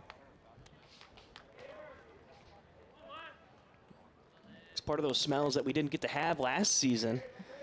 Popcorn, hot dogs, you name it. Yeah, and on Friday night, you know, I thought, man, I really smell clam chowder, and I forgot that it was Lent and they were serving clam chowder instead of hot dogs, which I thought was brilliant. And come out to the ballpark and get a bowl of clam chowder and watch a great game. Portland trying to salvage this series. They dropped the first two games. On Friday, they lost 3-1, and yesterday they lost 4-3 in 14 innings. As Scoro takes another ball in the dirt, 2-1. Yeah, I'll tell you, if you have a family and you're out there watching on television or listening, this is a great place to bring your family to watch baseball. I mean, professional baseball is great baseball, but you know you're going to spend $100 or $200 to do it. You come here and they've got a great concession stand and fairly priced. Obviously, we've talked about the right field berm. It's a big open area to bring the family and get some sunshine, watch some baseball. I think the important thing over on the right field berm, though, is the netting that they have down the line protecting the fans. First-class facilities and plenty of restrooms and a great concession stand. You can't ask for more. The 3-1. Scoro fouls it off to a full count, 3-2. So he dropped down to one knee. And great baseball. I mean, there's people on this field that'll play in the minor leagues and possibly in the major leagues.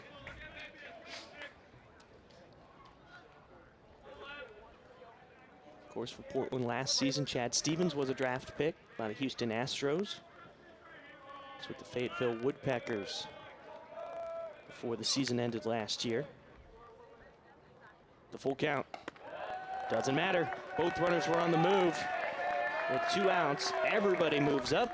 So Pataxel's over at third. Tamero is now at second. And Scoro gets himself on with a walk. And he's at first, and that brings up Spencer Scott. Scott is 0 for 1 today. He struck out looking in his latest at-bat. That was in the third inning. Otherwise, in the second, he walked and came around to score.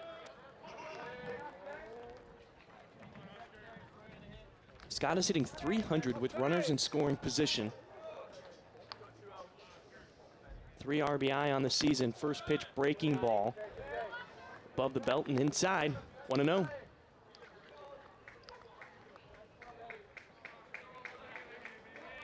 Spencer has his high school ball club out here watching him today, and what a great deal for those guys to be able to come just a short little drive and watch one of their teammates compete at the highest level or one of the highest levels.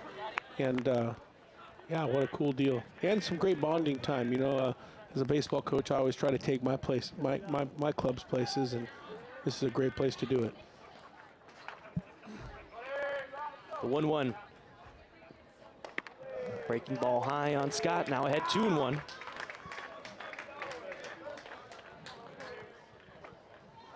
Well, with 3 Pilots on the water, Portland has a chance to put up a few more runs if Spencer Scott can get this ball into play.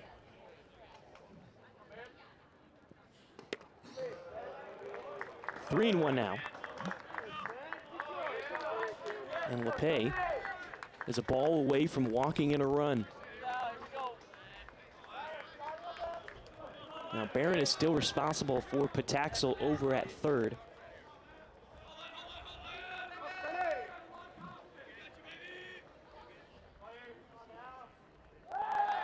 And LePay steps off the rubber. We'll go back to the 3-1.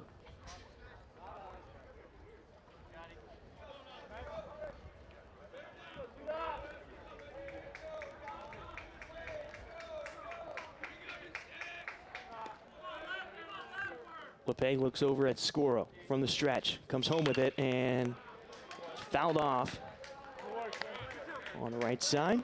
Full count now on Spencer Scott.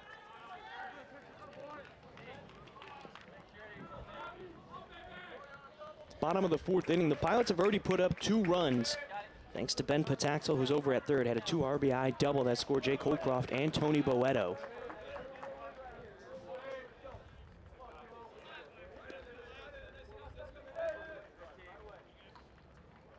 Full count, runners moving, and a line drive over to Gioso at first. He's playing behind the bag again the second time. He's taking a line drive away from the Pilots. As Portland strands 3 runners on base, they did score 2 runs in the inning, and they now lead 6-1. As we head to the 5th inning, top of the lineup, Keishel, Freeman, and Gioso when we return.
Top of the 5th inning here at Joe Edsel Field. Brian Slykorik here with your call. Portland holding on to a 6-1 lead as they just put on 2 more runs in the bottom of the 4th inning to add some cushion for Eli Morris. As Luke Keishel steps to the plate. He is 2 for 2 today with 2 singles. Did come around to score back in the 1st inning. That is the only run for San Francisco so far. Seems like he's up every inning. It really does. The 1-0.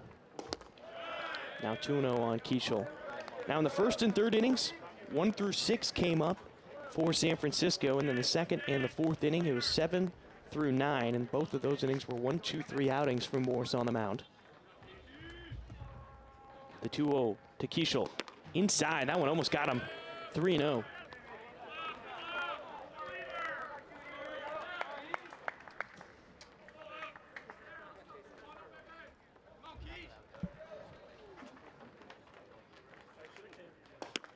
Keishel takes strike 1.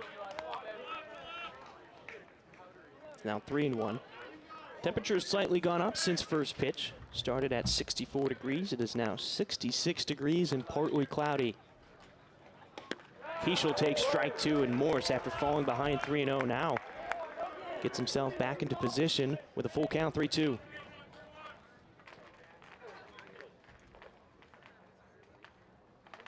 Keishel fouls it off into the netting. Go back to the full count. Keishel, WCC all first team selection last season as a true freshman and the co-WCC Freshman of the Year. You see why he got those accolades. He's quick on his feet, both in the field and on the base path, and he makes some terrific plays defensively as well. Here's the 3-2. Fouls off another one. Quality at bat for the sophomore out of Watsonville, California.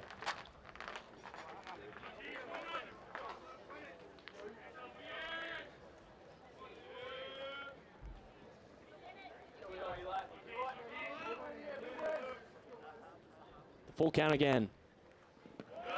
In the dirt. Morse upset with himself, slapping the glove as he lets up the leadoff walk.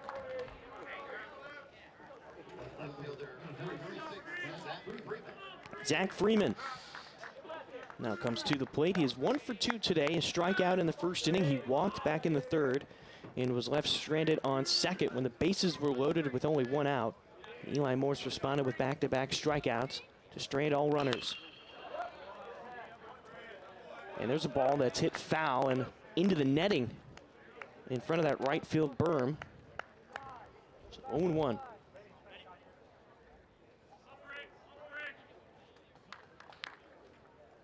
Morse has 8 strikeouts through the first 4 innings. Ground ball to the right side, and a diving Sukata can't make the stop. Into right center field. Keishel rounds second, heads into third, standing up, and now runners are on the corners for San Francisco after Zach Freeman picks up the hit, only his 4th one on the season.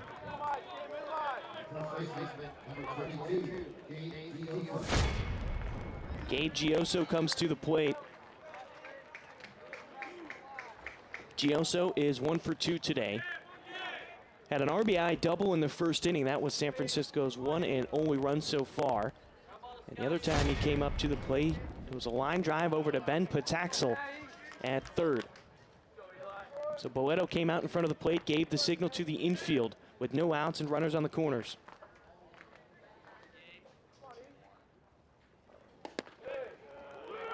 Gioso does bring power behind that bat. He had a solo home run in game 1 of this series as Boeto back out in front of the plate again.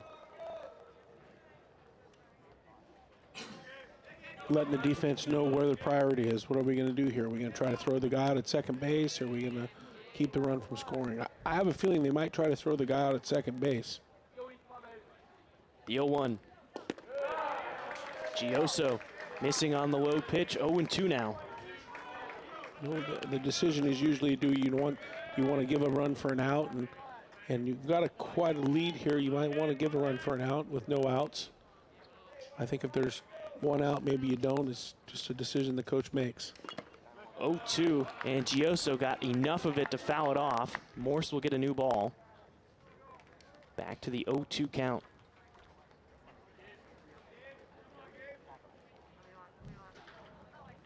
It's one nice thing about Morse, because we've seen him in the pen, he guts out these innings, even in tough situations like he's in right now, with the runners on first and third and no outs. Of course, we saw him get out of that bases loaded jam with only 1 out earlier. Gioso pops this one up. This one might stay in the field of play. Sam Brown over by the dugout. Now he gives up as it bounces off the top of the dugout of the Dons. So back to the 0-2. Yeah, Eli is definitely grizzled. He's pitched in big games, and like I said, at the start, in the middle, at the end. And so first and third in a 6-1 game with no outs isn't really going to affect him emotionally.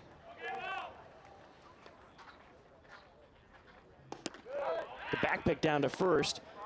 Brown gloves it. Ball called on Gioso. 1-2.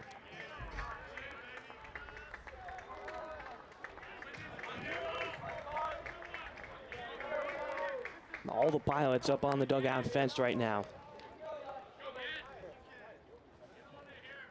The 1-2. Got Gioso down on strikes. 9 strikeouts now for Morse.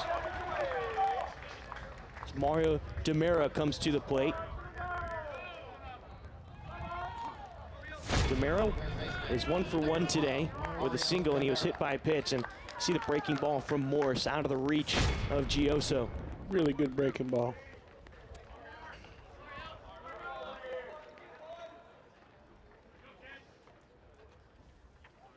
Sukata playing for a double play ball. And there he's got it, a ground ball right to him.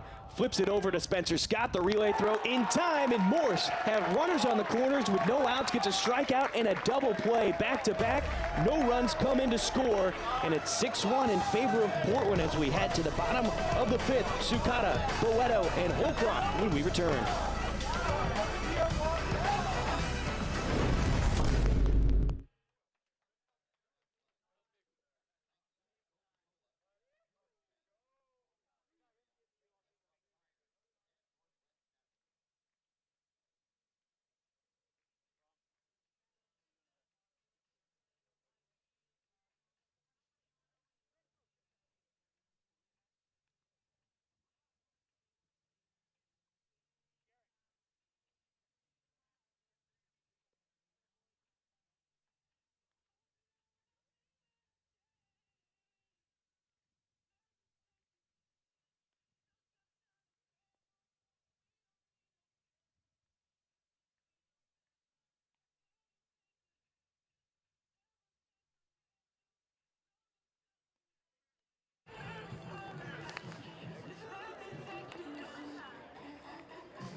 Welcome back to Joe Edsel Field, bottom of the 5th inning. Oscar Lepay I can take that from you if you need it. is back on the mound for San Francisco. Brian Slike and Corey Keir with your call. And Corey, we're halfway through this game as we're in the bottom of the 5th inning. What have you thought about the performances, both in a rebounding aspect for Portland after the last 2 games, and then how San Francisco has come out today after winning the first 2? Yeah, it's twofold. I mean, first and foremost, we said that the Pilots had to find a way, and so far they've found a way. And you know, the Dons, they probably feel like, hey, we got the series. You know, maybe there's a little bit of a letdown on their part, one saying, hey, we've won 2, we can get out of here 2 or 3. Now, what I'm going to tell you about the West Coast Conference is that when you can get 3, you got to get 3. And that's why the Pilots have to scratch and fight and get this one.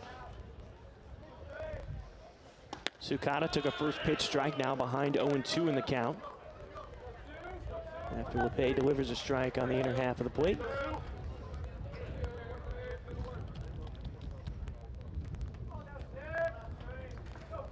Right side of the infield, playing well behind again. Playing deep as Sukata fouls it off.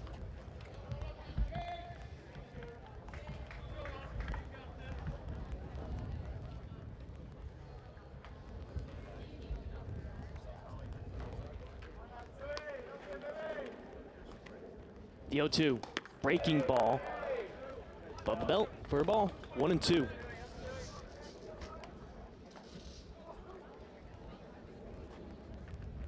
San Francisco 1 run on 5 hits today. Portland 6 runs on 6 hits. Sukata, high chopper over to the right side. Nell takes it on the up hop. And no, not in time. Sukata was running down the line. Giosa was late to get to the bag over at first. And Sukata has himself an infield single. Another situation, we saw a similar thing as yesterday where the second baseman, Nell, needs to immediately take control, needs to say, get out, get out, get out, I got it, and allow that first baseman. First baseman's super athletic. He thinks he's going to range, then he realizes that he can't, and then it's too late. So Sukata now with a lead off of first after an infield single. Tony Boeto, the 9-hole hitter, takes a first pitch ball, 1-0. Boeto is 0 for 1 today. He does have a sacrifice fly for an RBI. That was the first run for Portland today. That was back in the 2nd inning. And then in the 5th inning, or excuse me, in the 4th inning, play like this over to 3rd as Demera. High chopper gets it over in time to get Boeto, but Boeto reached on an error last time. So 1 away. Sukata, because of the high chopper, moves up to 2nd. Works just like a sacrifice bunt right there. And now you go back to the top of the lineup to Jake Holcroft, who's reached base 3 times today. 2 singles and a walk, and he's come around to score twice. And last time Giosa, the first baseman, was playing about even with the bag at first. The last time Holcroft was up, he's gotten beat twice now on ground balls to his right, and now he's playing back as Holcroft swings through the first pitch, 0-1.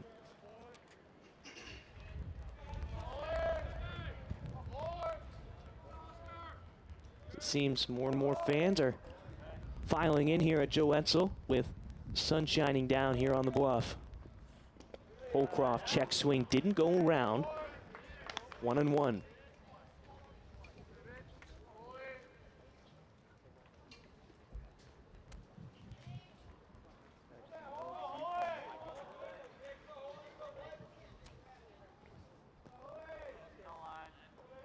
The 1-1.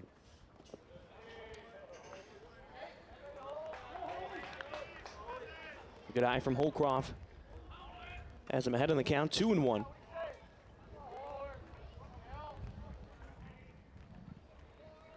Holcroft now hitting .314 on the season after picking up 2 hits in his first 3 at-bats. The 2-1. Comes up empty on the fastball, inside and low, 2-2.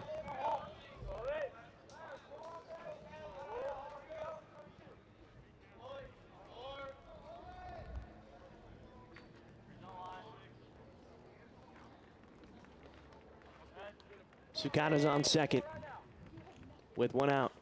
Holcroft fights off the inside pitch, sends it out to our left. 2-2 again.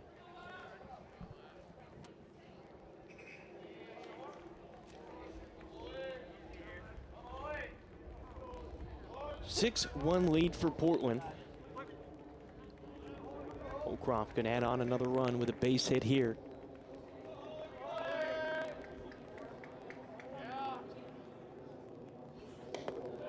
2-2 fastball, low and away. Full count now on Holcroft.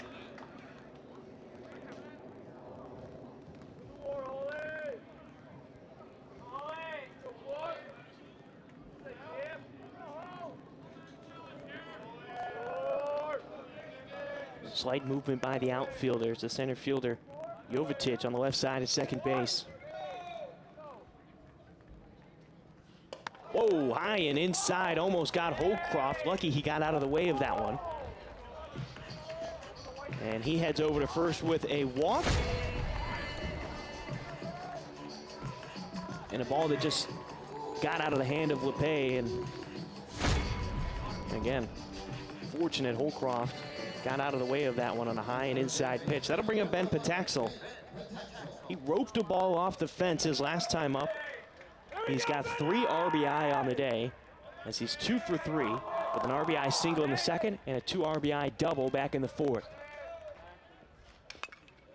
Had a good pitch right there, but fouls it off. 0-1 to start off this at-bat.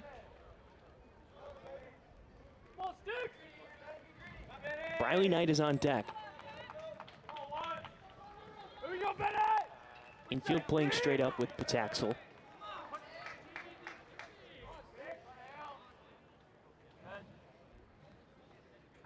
Nell closing in on the bag at second, keeping an eye on Sukata. The throw to Pataxel, low for a ball, evens the count, 1-1.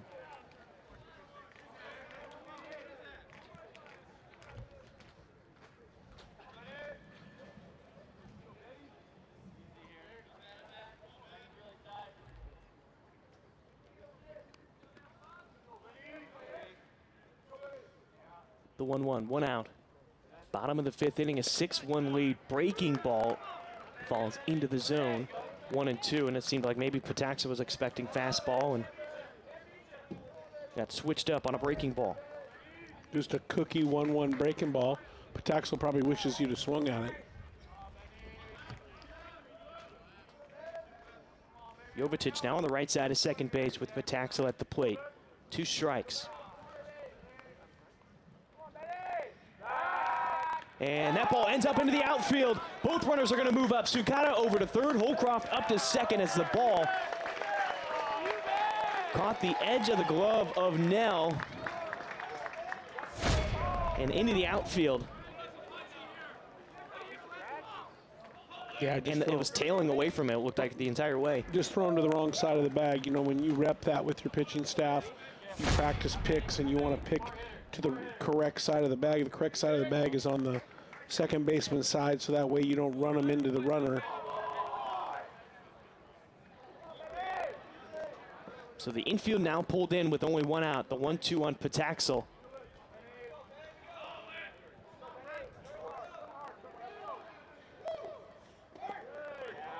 In the dirt, Oliphant able to keep it in front of him. 2-2.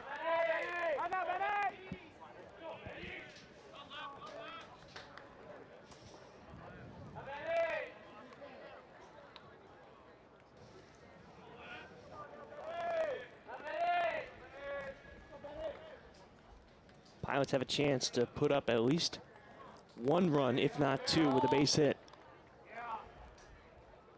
2-2.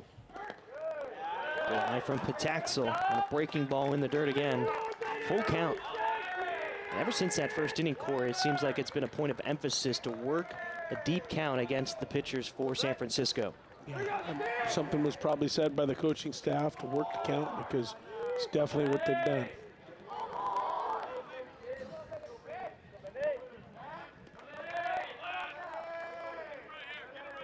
Infield still pulled in. And Pataxel gets on with a walk, and now the bases are loaded with only one out after back-to-back walks issued. Sukata at third, he's singled. Holcroft walked, Pataxel walked. And Briley Knight comes to the plate. He's 0 for 2 today. Popped out to the third baseman, Demira, in the first inning, was hit by a pitch in the second, which brought in a run. And the last time he was up in the fourth, he struck out swinging.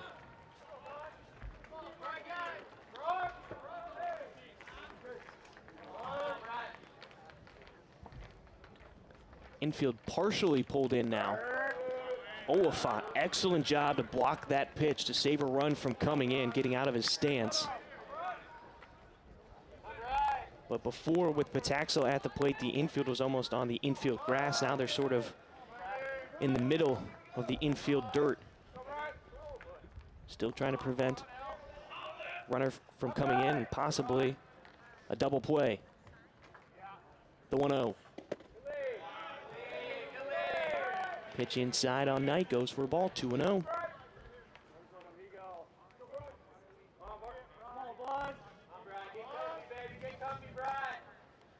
Corey, you talked about it in the open and how important it is just to try to get at least one game in this series, with how last season ended for Portland, where they finished 5th in conference play. And if it was a normal season, they would have just missed out on the WCC tournament that they would have. And so getting back to 500, instead of being 2-4, you're 3-3. That extra win can go a long way in this conference. Yeah, no doubt. I mean, and the thing about it is getting a chance to get in the top 4 in the conference. It's going to get more experience for this group. Maybe you can go on past it.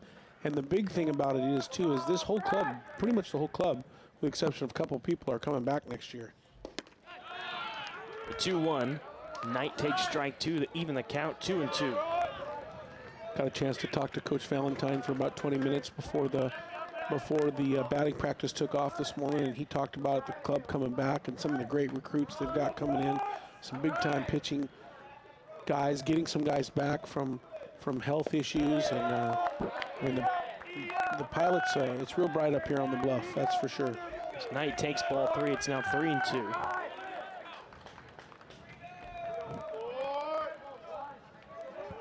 Portland trying to add on some more insurance runs.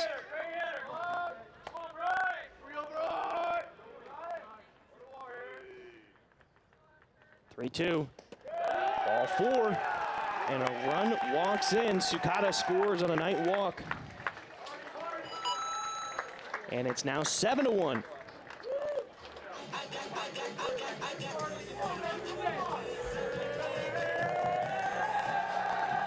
And the party in the dugout.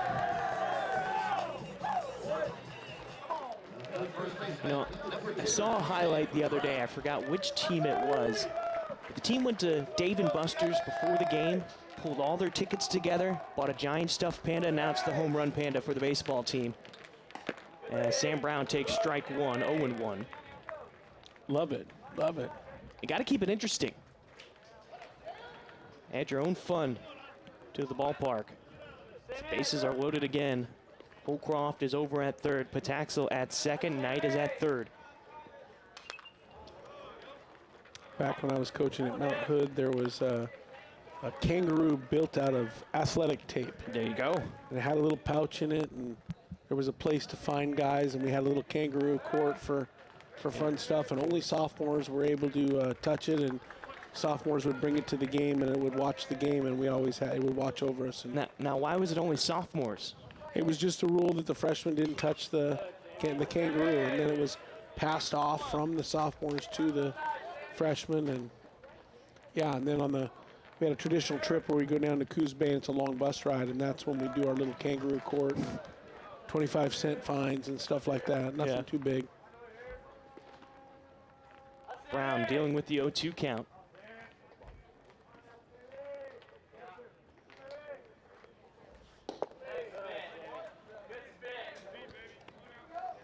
And you want to remind the people at home, kangaroo court, it's more of your peers deciding your fate, right? Yeah, you know, and it's for little stuff, you know, looking at your phone in the dugout during a game, or you know, bad dugout food, you know, showing up with a sub sandwich in the middle of the game or something like that. The 1-2 on Brown. Breaking ball, fouls it off. Lives to fight for at least one more pitch. 1-2. Not shaving before the game. Sounds like holding people accountable. Exactly. Yeah, what Hood there, you know, the tradition was they were like the Yankees, and they wanted you to be clean shaven. And man, if you showed up at the ballpark and you weren't clean shaven, they had this old electric razor that was just gnarly. It was like a greenskeeper mower. Ground ball to Gioso. He's going to come home with it, and they get the force out. So Brown will reach first on the fielder's choice. No run comes in scores. It remains 7-1 as Trace Tamero now comes to the plate. Pretty athletic play by Gioso. I mean, he's playing mid-range. He fields the ball and just whips it to Holmes to get the lead out. Normally you play in or back. You're kind of tweener, but he was playing tweener. Now Gioso playing behind the bag at first like he was on those two line drives that he caught. Nell is in shallow right field, and we have a mound visit. There is an arm warming up in the bullpen for San Francisco. And we're in the bottom of the fifth inning. One run has already come in to score. And it looks like he's bringing in the infield. This is more possibly a defensive strategy here with 2 outs and not a pitching change for San Francisco. And what do you think he's talking to his infield about? Force at any base? Yeah, I mean, might be challenging the pitcher, you know, the last left-hander here. It looks like we got a right-hander on deck with Scoro. Maybe challenging him to get this out, get him out of the inning, and also to say, listen, there's a lot of baseball left. I mean, you got the 6th, the 7th, the 8th, the 9th, and 4 innings. You know, the Pilots scored 6, and they could score 8 and win the game. So usually that's a challenge, going out to challenge him. Let's get this guy. As Caleb Woltz is the man warming up in San Francisco's bullpen. 2 outs now for Tamero. Bases are loaded. Pataxil at third, Knight at second, and Brown is over at first. First pitch breaking ball. Looked like Tamero is trying to send it over the fence. He's behind 0-1. Yeah, big swing there by Tamero. My goodness, if he had hit that, it would have been over the dorm. On top of the roof.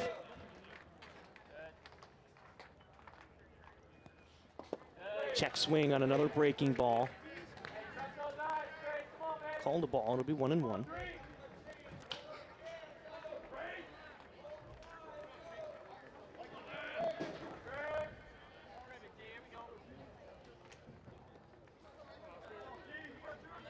Pilots have already put up 1 run here in the bottom of the 5th. Another pitch that ends up in the dirt, blocked by Oliphant. 2-1. Yeah, in this situation, you probably you don't want to give up and throw a fastball. You're probably going to throw that same breaking ball you just throw and hopefully get Tamero to swing out of his zone. Called a strike at the knees. 2-2 now on Tamero. But instead threw a fastball. Tamero probably fooled just like I was. I would have expected breaking ball there. Tamero has reached base with a walk. That was in the 4th inning where he was left stranded at second. Otherwise, 0-2 with a strikeout and a ground out. Another breaking ball from LePay. Full count on Tamero, 3-2.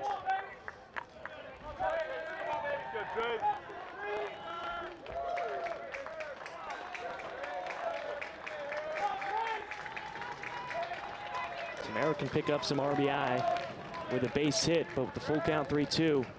Runners are going, fly ball into left center field. A high fly ball, though. This will give a chance for the Dons to get underneath it. Zach Freeman makes the catch in left center field.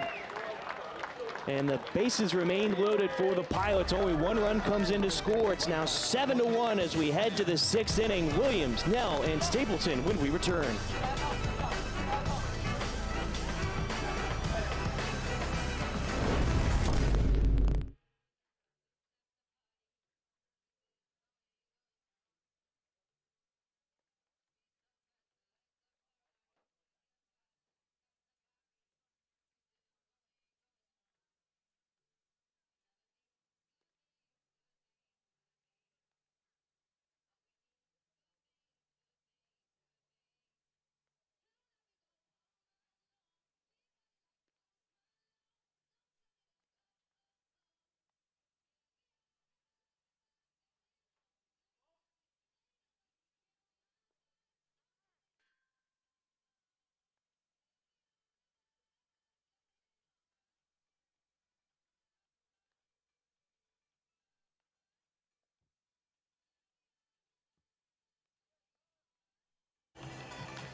On the top of the 6th inning for the Dons.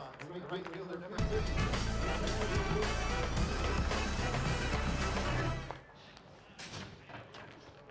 Okay, welcome back to the University of Portland out here on the Bluff.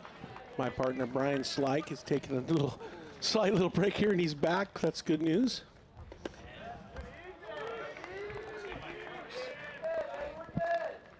Eli Morse back on the mound. Thank you, Corey. 7-1 lead.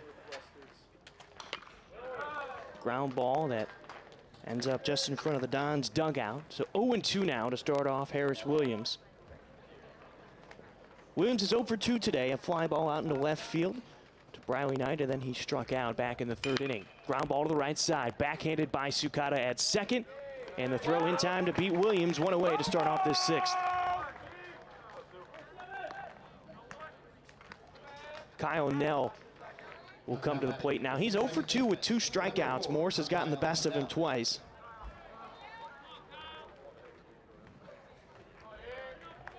Nine strikeouts today for Eli Morse, one more to get the double digits. And it looks like we'll have a pinch hitter on the next at-bat as Nell takes a strike.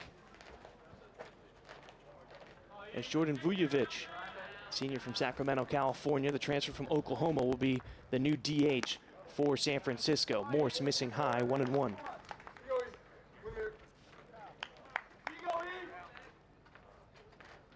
Morse is at 84 pitches so far. Here's the 1-1. Nell fights off fastball, 1-2. Yeah, you can't talk enough about what a great job Morse has done this year and today. He just attacks the strike zone, gave up one early, and you could tell he was frustrated with that, and came out and just attacked the strike zone and put up a bunch of zeros. Nell fly ball into right field. Scorer ranging towards the line and will make the catch in fair territory just before he crossed over the foul line. And Nell is out on a fly ball, 2 away in the 6th. Well, I guess we can't just call him professional hitter. He can defend a little bit too, can't he? Making some plays. That's a tough area down there because the bullpen goes at an angle. Yes. You'll get a second look at it. The bullpen here at first base, you know, you might have 30 feet, and then it narrows down to about 10 feet. And you can see Scoro had very little room to work in that area down there, but made a great catch. So Stapleton, who was 0 for 2 in his 2 at-bats as the DH, is replaced by Jordan Vujovic. First pitch breaking ball for a strike.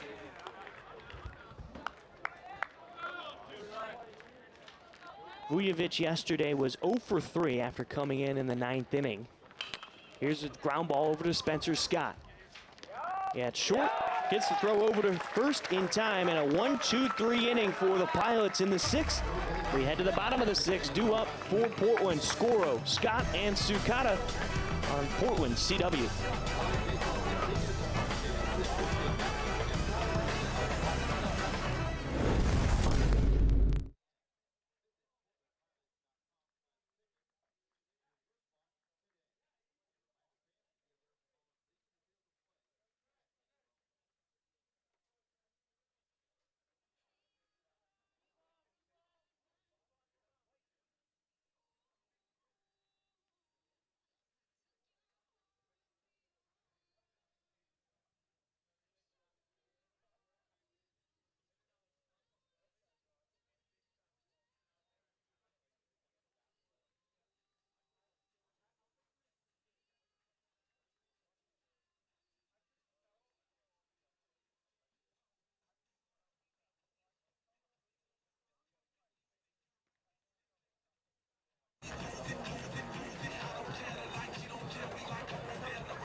There's a new arm on the mound for San Francisco, Caleb Woltz. Redshirt freshman from Aurora, Colorado, comes into the game. Woltz has a 9.39 ERA as he makes his 7th appearance on the season. 7 2/3 innings pitched, 8 earned runs, 5 strikeouts, and 5 walks. And Corey LePay came in, only gave up 1 earned run. He just had a shaky 5th inning during that time. What'd you think of the performance from the young man on the mound today?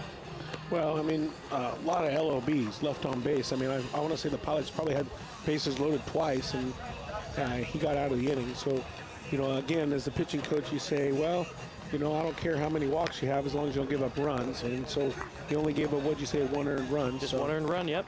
But, again, the goal is not to have the ducks on the pond the entire time you're pitching.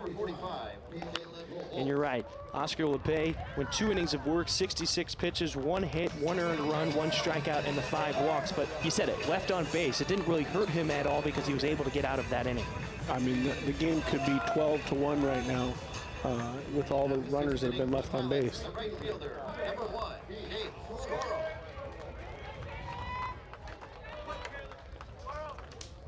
Gabe Scoro starts off this inning. 1 for 2 today with a walk and a single. So it takes a first pitch strike from the right-hander, 0-1.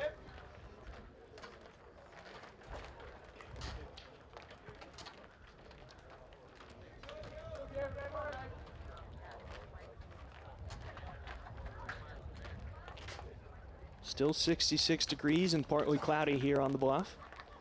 Clouds have rolled back in, blocking out some of the sunlight.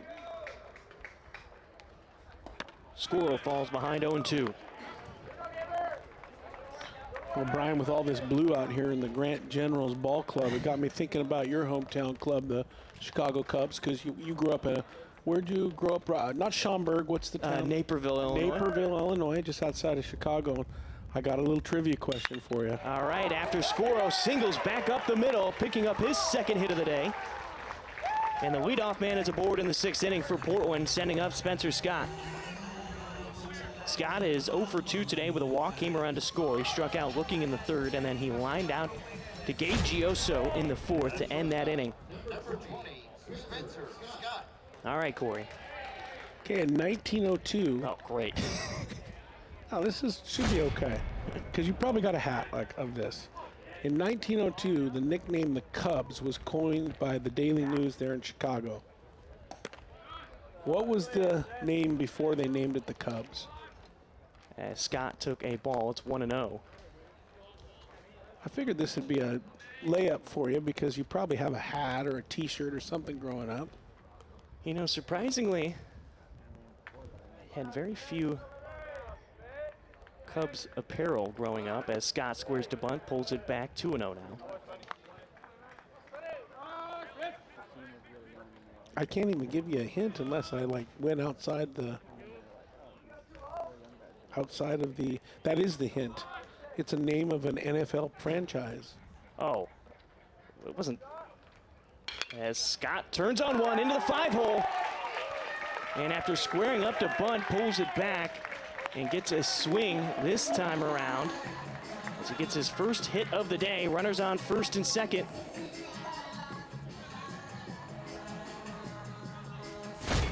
As Sukata now comes to the plate, he is 1 for 2 today after being hit by a pitch and a ground out. He singled back in the 5th and came around to score.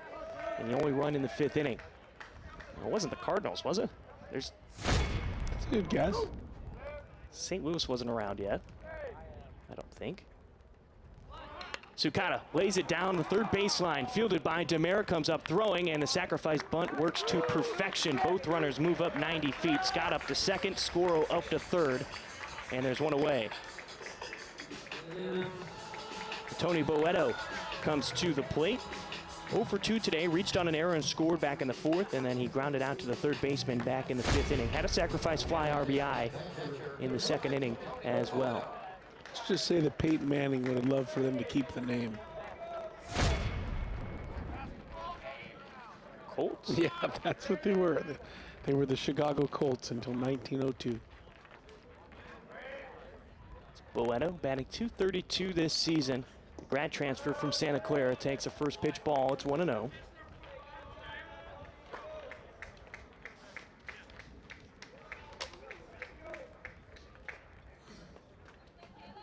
Now the infield being pulled in with 1 out. Keishol looks at his play card, puts it back in his back pocket. Breaking ball, Boeto fouls it off into the netting, evens the count 1-1.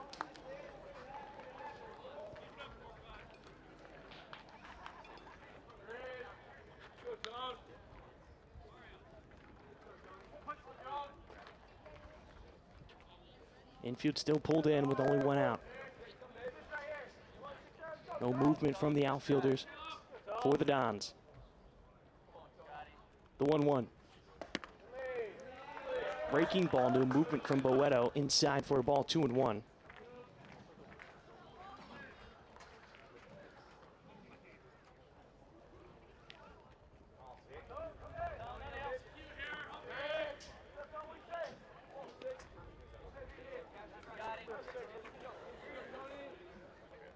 Wolves patiently waits, now throws, gets Boeto to swing and miss, 2-2.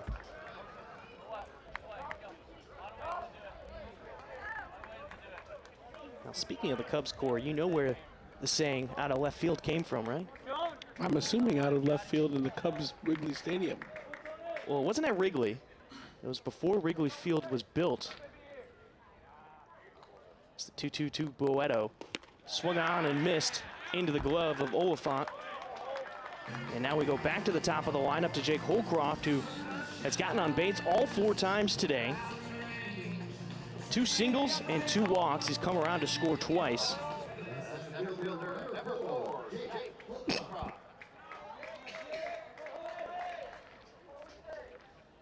But as I was saying, Corey, that phrase out of left field before the Cubs were at Wrigley Field. Holcroft takes ball 1. There used to be an insane asylum out in left field beyond the fence, and you could hear screaming from some of the patients during the game and would catch people off guard, and that's where you got the phrase out of left field. Yikes. Yeah.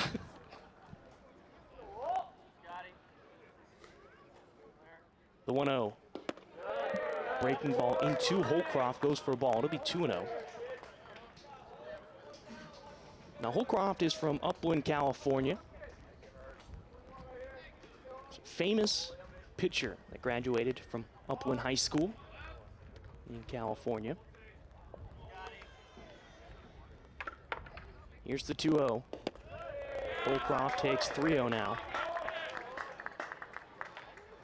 This guy redefined the value of relievers within baseball and helped usher in the modern closer, Corey. Played for the Padres, the Athletics, and the Brewers. The 3-0. Woltz comes home with it. Picks up the strike on Holcroft, now 3-1.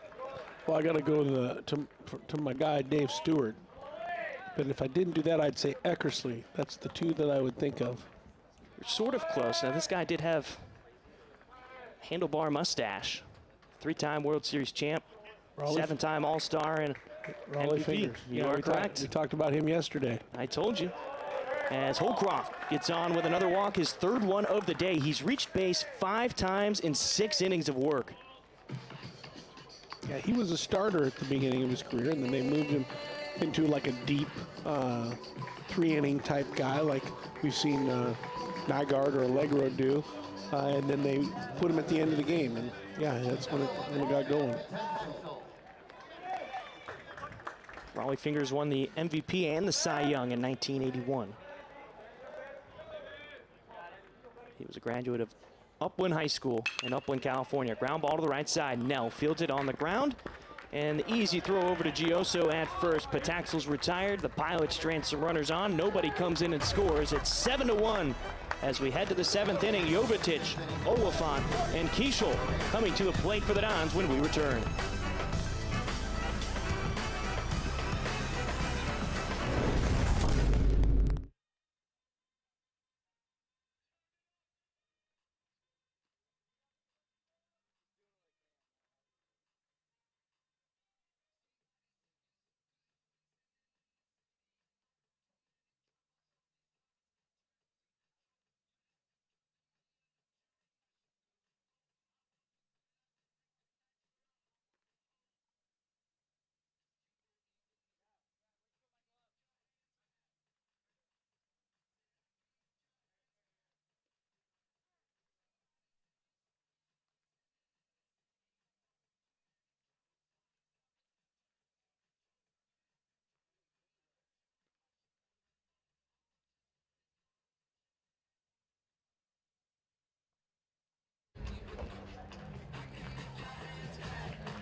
Leading off the top of the 7th inning for the Dons. Center fielder, number 5, Nick Jovetic.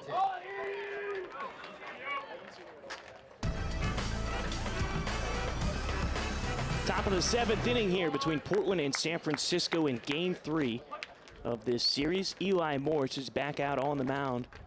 He's got 90 pitches so far through 5 innings of work. Delivers a first pitch strike to Nick Jovetic. Jovetic is 0 for 2 today. A strikeout and a ground out over to Ben Pataxil at 3rd.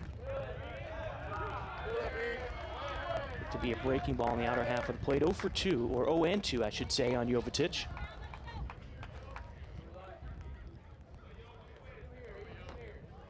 Morse still looking for that 10th strikeout. As he misses low and away. 1 and 2.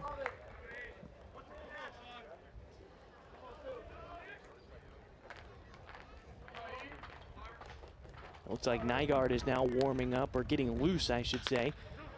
This ball ripped foul and off the fence on the right field berm. So 1 and 2 on Jovetic. No changes defensively for Portland since the game started. Knight, Holcroft, and Scoro in the outfield. Here's the 1-2 from Morse. Just off the plate. So 2 and 2 now. The infield, Pataxil, Scott, Sukata, and Brown, with Boeto up at the plate.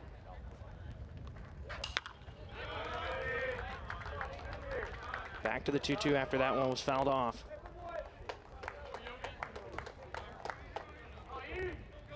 Jovetic, after going 0 for 2 earlier, is now batting 200 on the season, but he's batting .409 as the leadoff man. He has 12 hits and 60 at-bats. Strike 3, Morse picks up strikeout number 10 as Jovetic goes down to start off the 7th.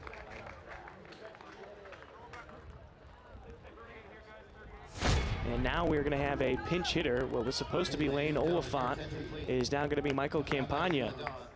Number 38, Michael Campagna.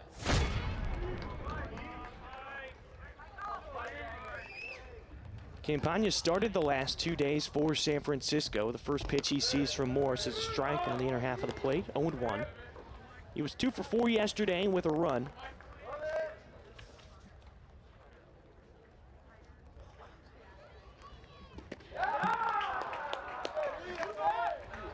Second strike, now it's 0-2.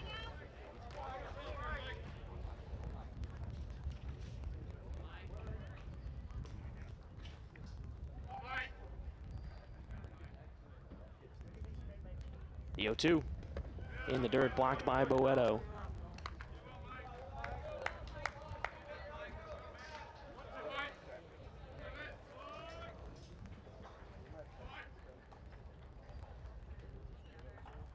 The 1-2, 1 out, nobody on base. Morse throws, ground ball slowly hit up the middle, fielded behind the bag by Spencer Scott, and he got the throw over to first to get Campagna. I thought the ball was rolling too slow behind the bag at second, but Spencer Scott threw a laser over to Sam Brown to get Campagna before he got down the line. That was a Chad Stevens type of play right there. Stevens made so many plays behind the bag at second, make it look effortlessly. Here's another look. 100%, I thought this ball was going to get to the outfield or the runner was going to be safe. Well, now we're back to the top of the lineup. The Luke Keischel, who is 2 for 2 today with a walk and 2 singles, did score a run, the lone run for San Francisco, and now takes a ball inside, 1-1. Yeah, I'll never forget that play that Chad Stevens made late in the year for the Pilots that was over the top of the bag.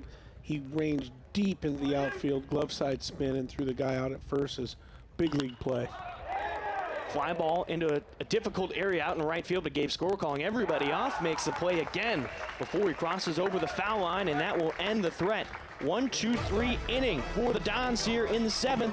We head to the bottom of the 7th, get up and stretch. When we return, it's Knight, Brown, and Tamaro on Portland CW.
Welcome back to Joe Edsall Field, bottom of the 7th inning. Portland has a 7-1 lead over San Francisco.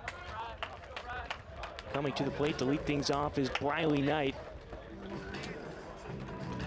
Knight today has 2 RBI, but doesn't have a hit. Popped out in the first inning, was hit by a pitch, brought in a run in the second, then he struck out in the 4th, and then he walked with the bases loaded back in the 5th to bring in a run. Still looking for that first hit of the day. First pitch he sees comes away with a strike, 0-1.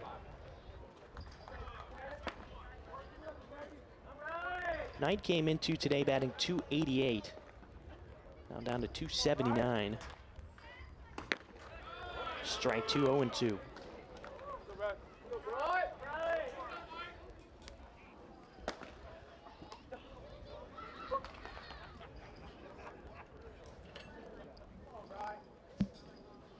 The 0-2 in the dirt.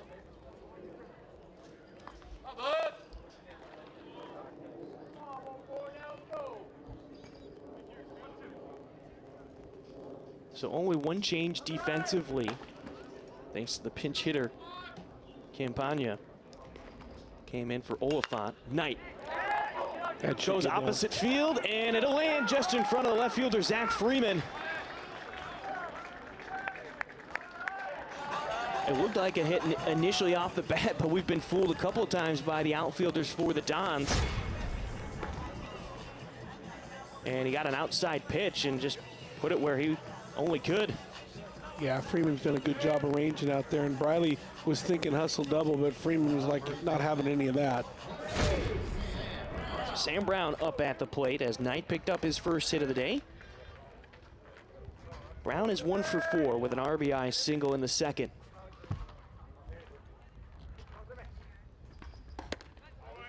Fastball outer half of the plate for a strike, 0-1.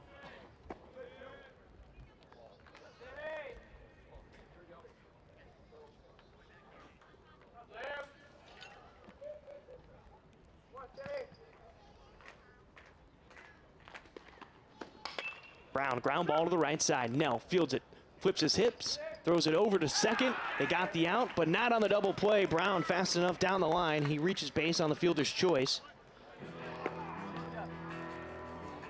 And that will bring up Trace Tamero, who is looking for his first hit of the day. 0 for 3 with a walk. Here's a good look at the last replay. Keishel just missed out on the double play by about a half second.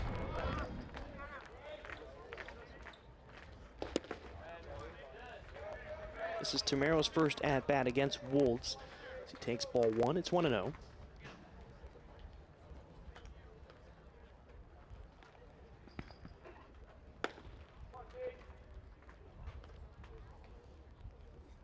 The 1-0. Tamero smokes this ball down the right field line. This one's going to go into the corner. Brown rounds second. Tamero's heading for second. Brown held up at third by Coach Valentine, who's running down the third baseline as the throw got into Nell, and that's a double for Tamero. He gets his first hit of the day, and 2 Pilots are in scoring position.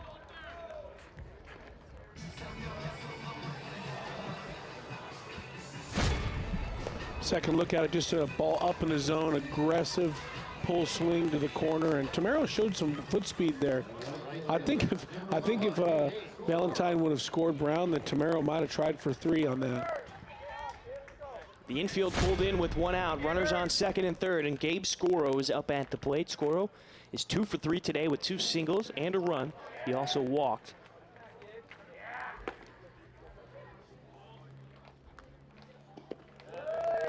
Breaking ball low and away. 1-0 to start off Scoro. Yeah, I like Coach Valentine's mechanics of coaching right there. You know, a lot of times if you want a guy to stop, I've taught my athletes in the past, and currently I'm coaching girls softball, and I tell the gals, if I'm way down the line, I want you to stop, and if I'm by the bag, I want you to go. It's more of a visual than a verbal. Coach Valentine was working his way down here by home plate, trying to stand Sam up. Brown reached on a fielder's choice. Tamero's over at second.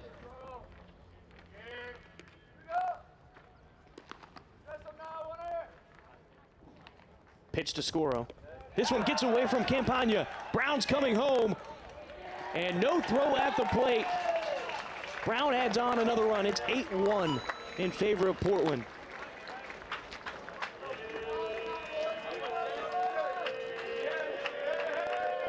And moving up to third is Trace Tamero as well. And the party continues in the dugout after another run scores. That looked like a ball that Campagna probably should have had. It was in his glove, or at least in that range, and got away from him. So the infield still pulled in with a 3-0 count on Scoro. And a 4-pitch walk. And he's doing something that's even harder than Scoro does, which is coming off the bench to hit and catch.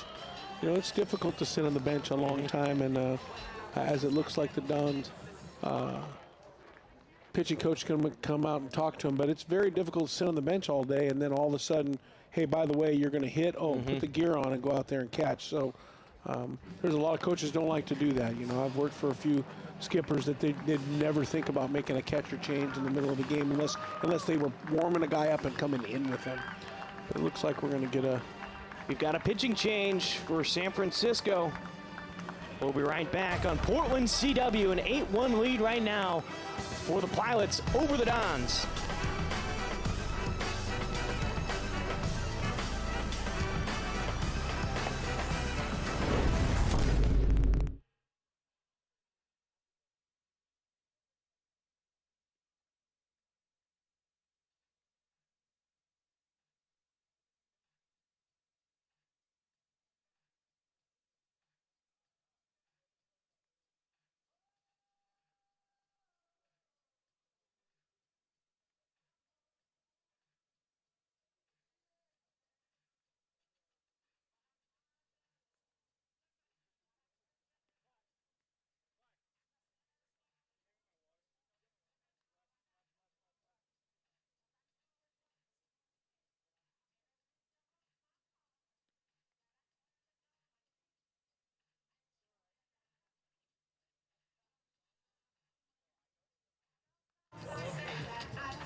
The new man on the mound, number 28, Julian Washburn, a senior from Lewiston, Idaho, transferred from Walla Walla Community College.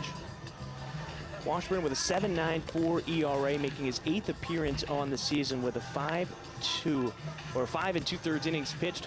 He's given up 5 earned runs, 4 strikeouts, and 2 walks, and opponents are hitting .320 against him.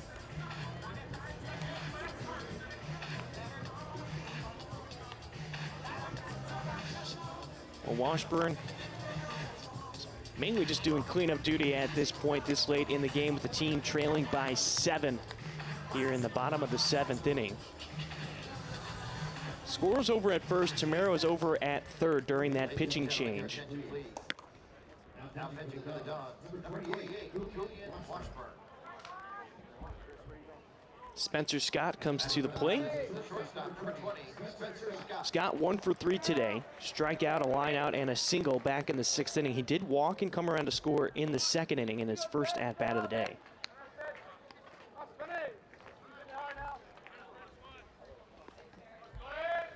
Well, runners on the corners for Scott, who could possibly pick up his 4th RBI of the season. Got his 10th hit of the season in his last at-bat. First pitch from Washburn, a strike, 0-1.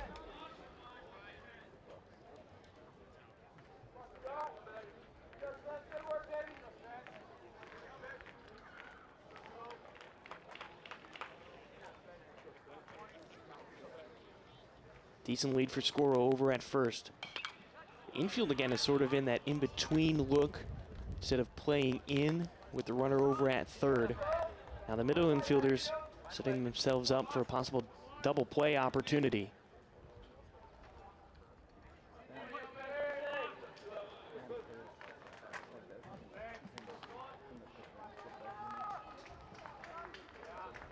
Virtually no wind here as Scott takes ball 1, 1-2.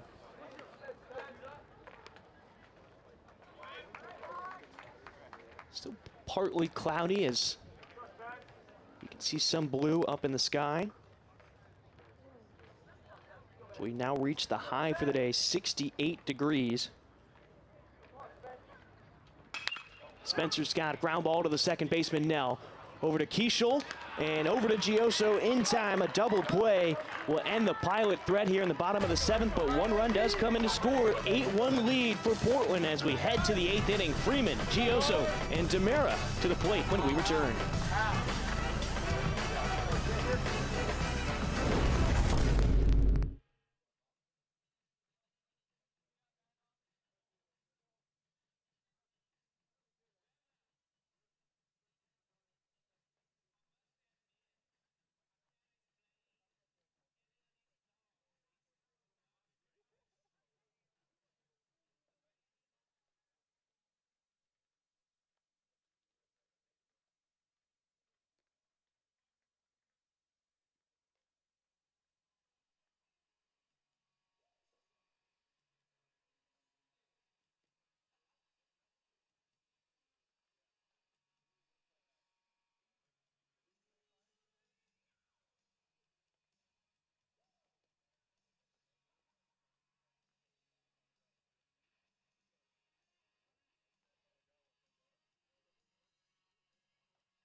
We're back for 8th inning action at Joe Etzel Field on the Bluff in North Portland on the campus of the University of Portland as the Pilots hold an 8-1 lead over the San Francisco Dons. Nick Nygaard on the mound as Nygaard is making his 11th appearance on the season, has a 2.62 ERA, 2 saves, and 24 innings of work. He's given up 7 earned runs, 20 hits. He's got 20 strikeouts to 7 walks, and opponents are hitting .241 against him.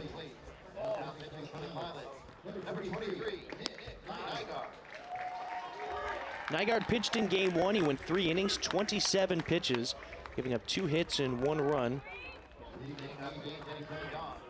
But he's a player that Coach Lambert and the rest of the staff has really learned to trust. He's a guy who's eating up innings for Portland this season. and they like what he can do on the mound.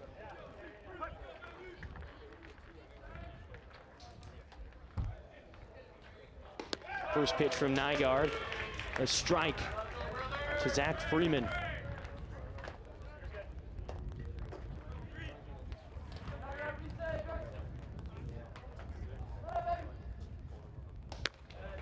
Another strike from Nygaard, quickly starting out. Freeman 0-2. Freeman is 1 for 2 today, had a single, his 4th hit of the season in the 5th inning.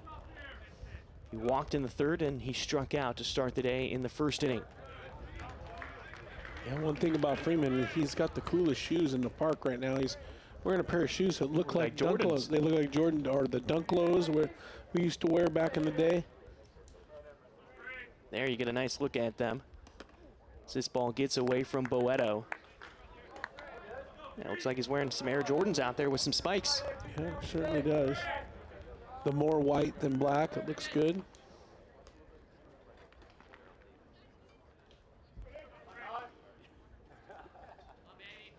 It's 2-2. Fly ball into center field. Holcroft will come in a few steps. Still making his way underneath it, and he makes the grab. 1 out to start off the 8th inning.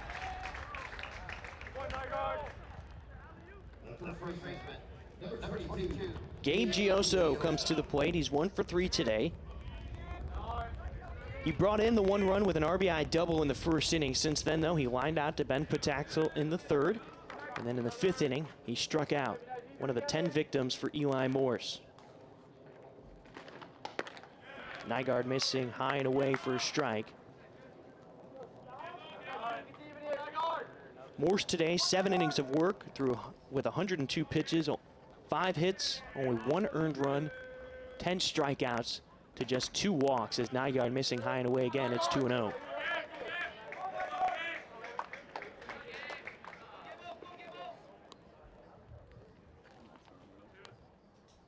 Brown off the line at first. Sukata closer to the bag at 2nd.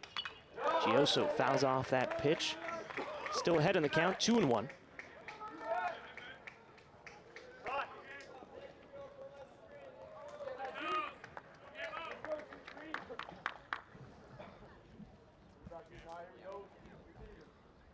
The 2-1. Fly ball that goes out of play to our right and across the street. Evens the count at 2-2.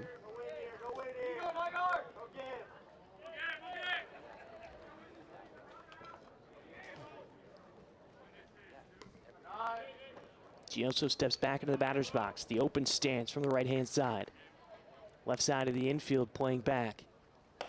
Nygaard missing high and away like he did the first 2 pitches. Now it's a full count, 3-2.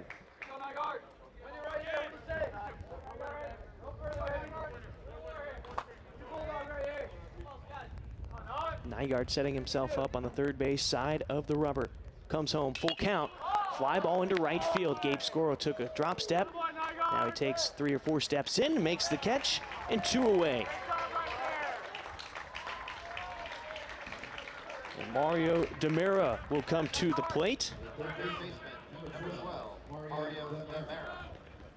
Demera is 1 for 2 today. Had a single in the 1st, hit into a double play in the 5th inning that ended any momentum for the Dons. And then he was also hit by a pitch back in the 3rd inning where he was left stranded over at first. First pitch from Nygaard, a chopper over the mound of Nygaard. Scott charging it and almost made the play over at first. Demera hustling down the line, beats the throw. Tough break for Nygaard on the mound. A high chopper that just goes over his glove as he jumped off the mound. Charging it was Spencer Scott. Almost had Demera over at first. Second look. Nygaard showing off his vertical leap here.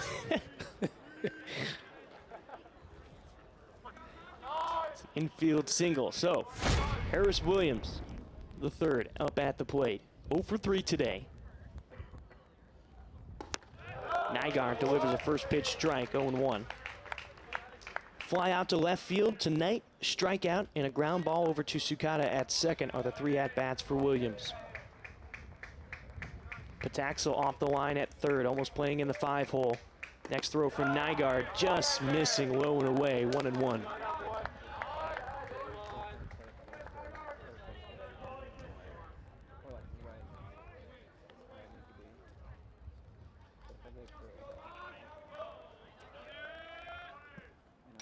Foul back to the backstop.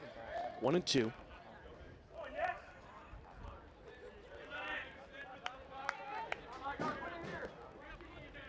Portland is looking to get back to 500 in conference play after going 2-1 against BYU, which was a big series win for the Pilots.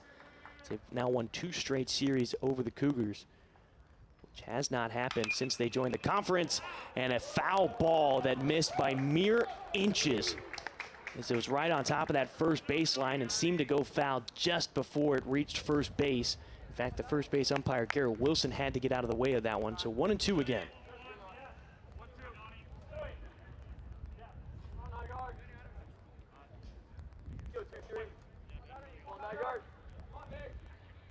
Two outs, run around first. Foul back again. Back to the 1-2 count.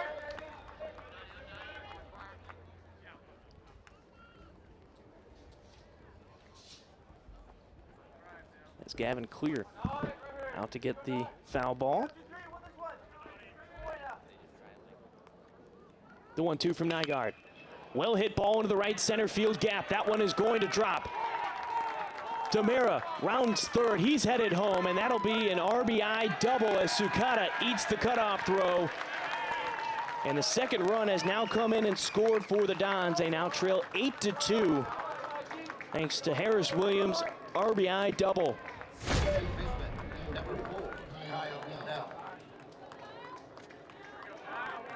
Kyle Nell up at the plate now. Nell is 0 for 3, 2 strikeouts and a fly out to right field to Gabe Scoro. That fly out came back in the 6th inning. High, big league pop up into center field. Easy play for Holcroft. And that'll be it for the 8th inning. 1 run comes in to score for San Francisco, and they now trail 8-2 as we head to the bottom of the 8th. Sukata, Boeto, and Holcroft to the dish when we return.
Bottom of the 8th inning here at Joe Edsel Field. Brian Slyke and Corey Keir with your call.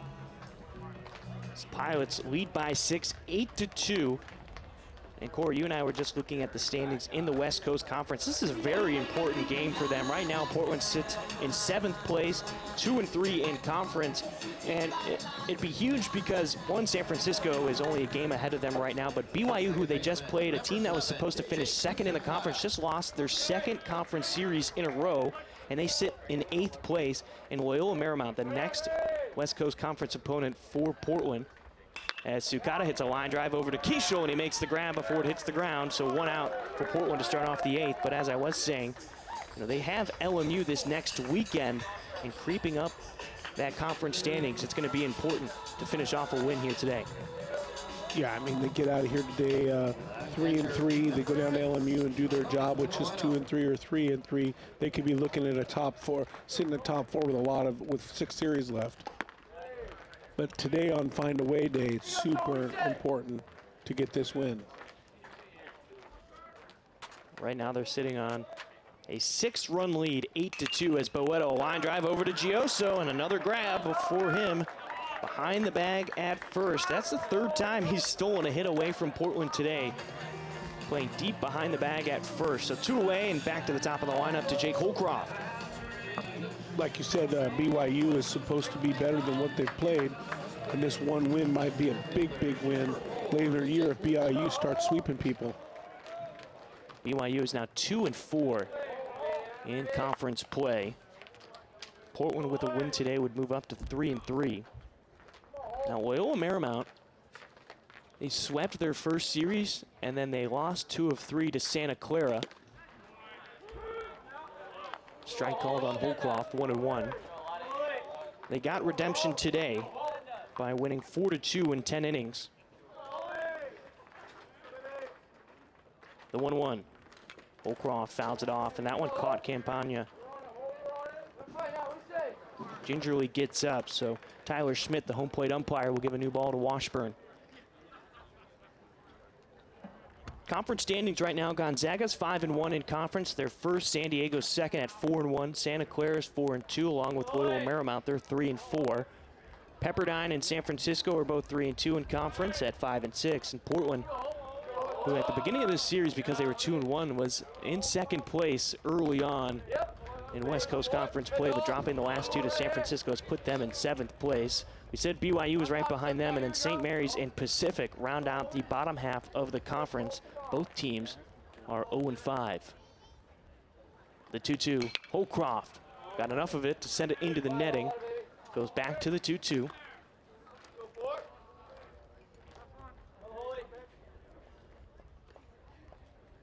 Yeah, with the win today, it puts them in 6th place, up out of 7th with San Francisco just ahead of them only because they have the series decider. Washburn covers the bag on the ground ball from Holcroft to the first baseman, and a 1-2-3 inning for Portland in the 8th. We head to the 9th. Vujovic, Jovetic, and Campagna coming to the plate.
Final frame of action, 9th inning.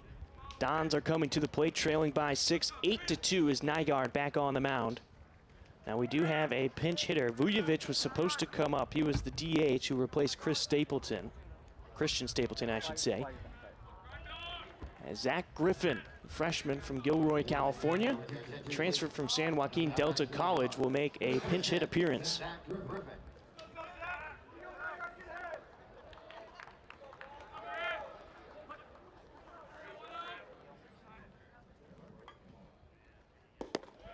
First pitch from Nygaard, low and away for a ball. It'll be 1-0.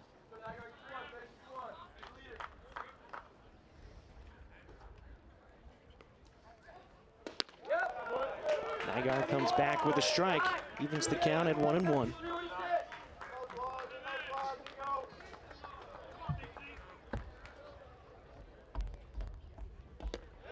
Another strike on the breaking ball, bottom part of the zone, 1-2.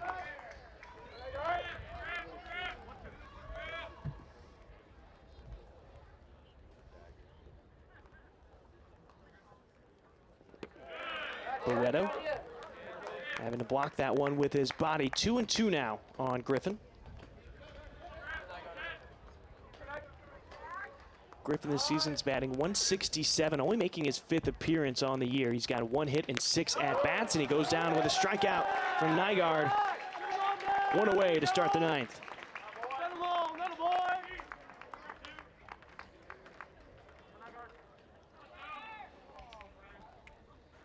And we will have another pinch hitter. Brandon Grime comes to the plate for Nick Jovetic.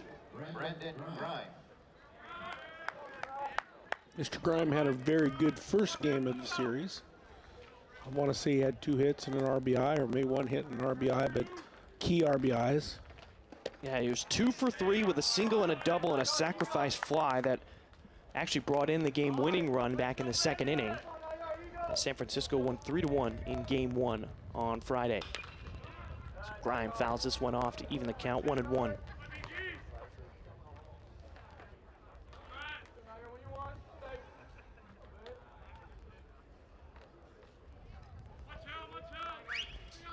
Defense on the right side playing back, both Brown and Sukata. On the right field grass, breaking ball from Nygaard, stays inside and high, 2-1.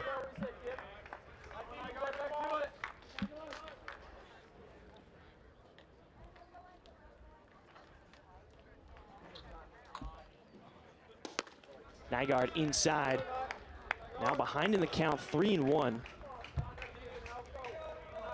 Nygaard known for his control on the mound, not a guy who walks a lot of people. He's had a couple of close calls this season.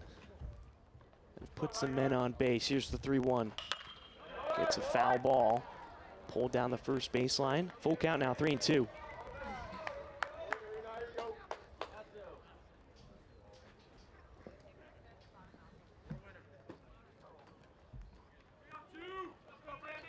Portland trying to get back to 3-3 in conference play with a win today. And Grime early on that one pulls it in front of the Dons dugout. Back to the full count, 3-2.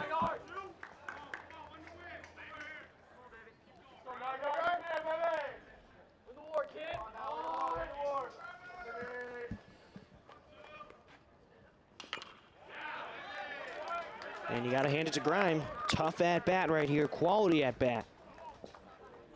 He's going to see his 8th pitch. At some point he's going to throw the breaking ball, or I like shake, repeat the fastball and force the man to beat him. Ground ball to the right side. Sukata fields it glove side. And an easy toss to get the 2nd out here in the 9th.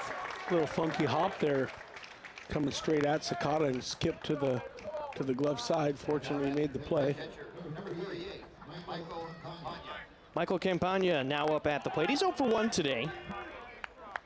He came in the 7th inning as a pinch hitter, then replaced Lane Oliphant as the catcher behind the plate. Grounded out to Spencer Scott his first time up. Heck of a day up here today. Beautiful weather, a nice facility.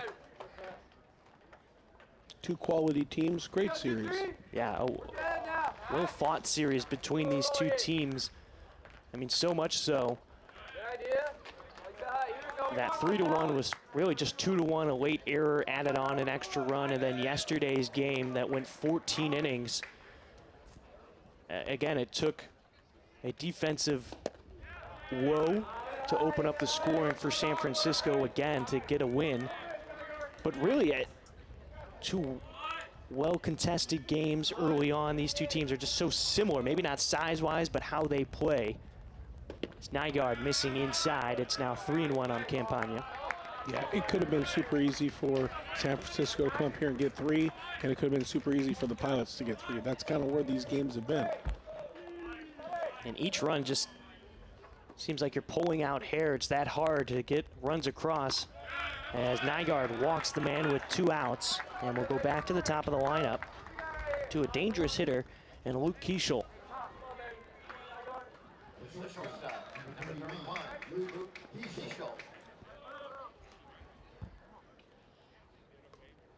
And honestly, this is probably a great test for Portland. Yes, they took 2 out of 3 against BYU, but with this tough competition, this is more of what you're going to be seeing the rest of conference play.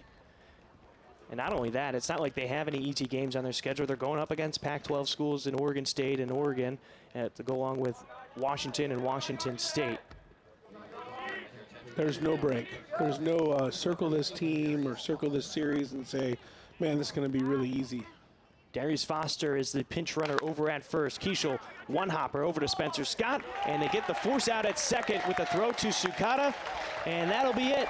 Game over. The Pilots take it 8-2 in Game 3 and salvage some part of this series. San Francisco does take the series 2-1 with a 3-1 victory on Friday, and then yesterday with a 4-3 victory in 14 innings. Pilots victorious today, 8-2. Corey, what were your thoughts on this whole series? Incredible series by both teams.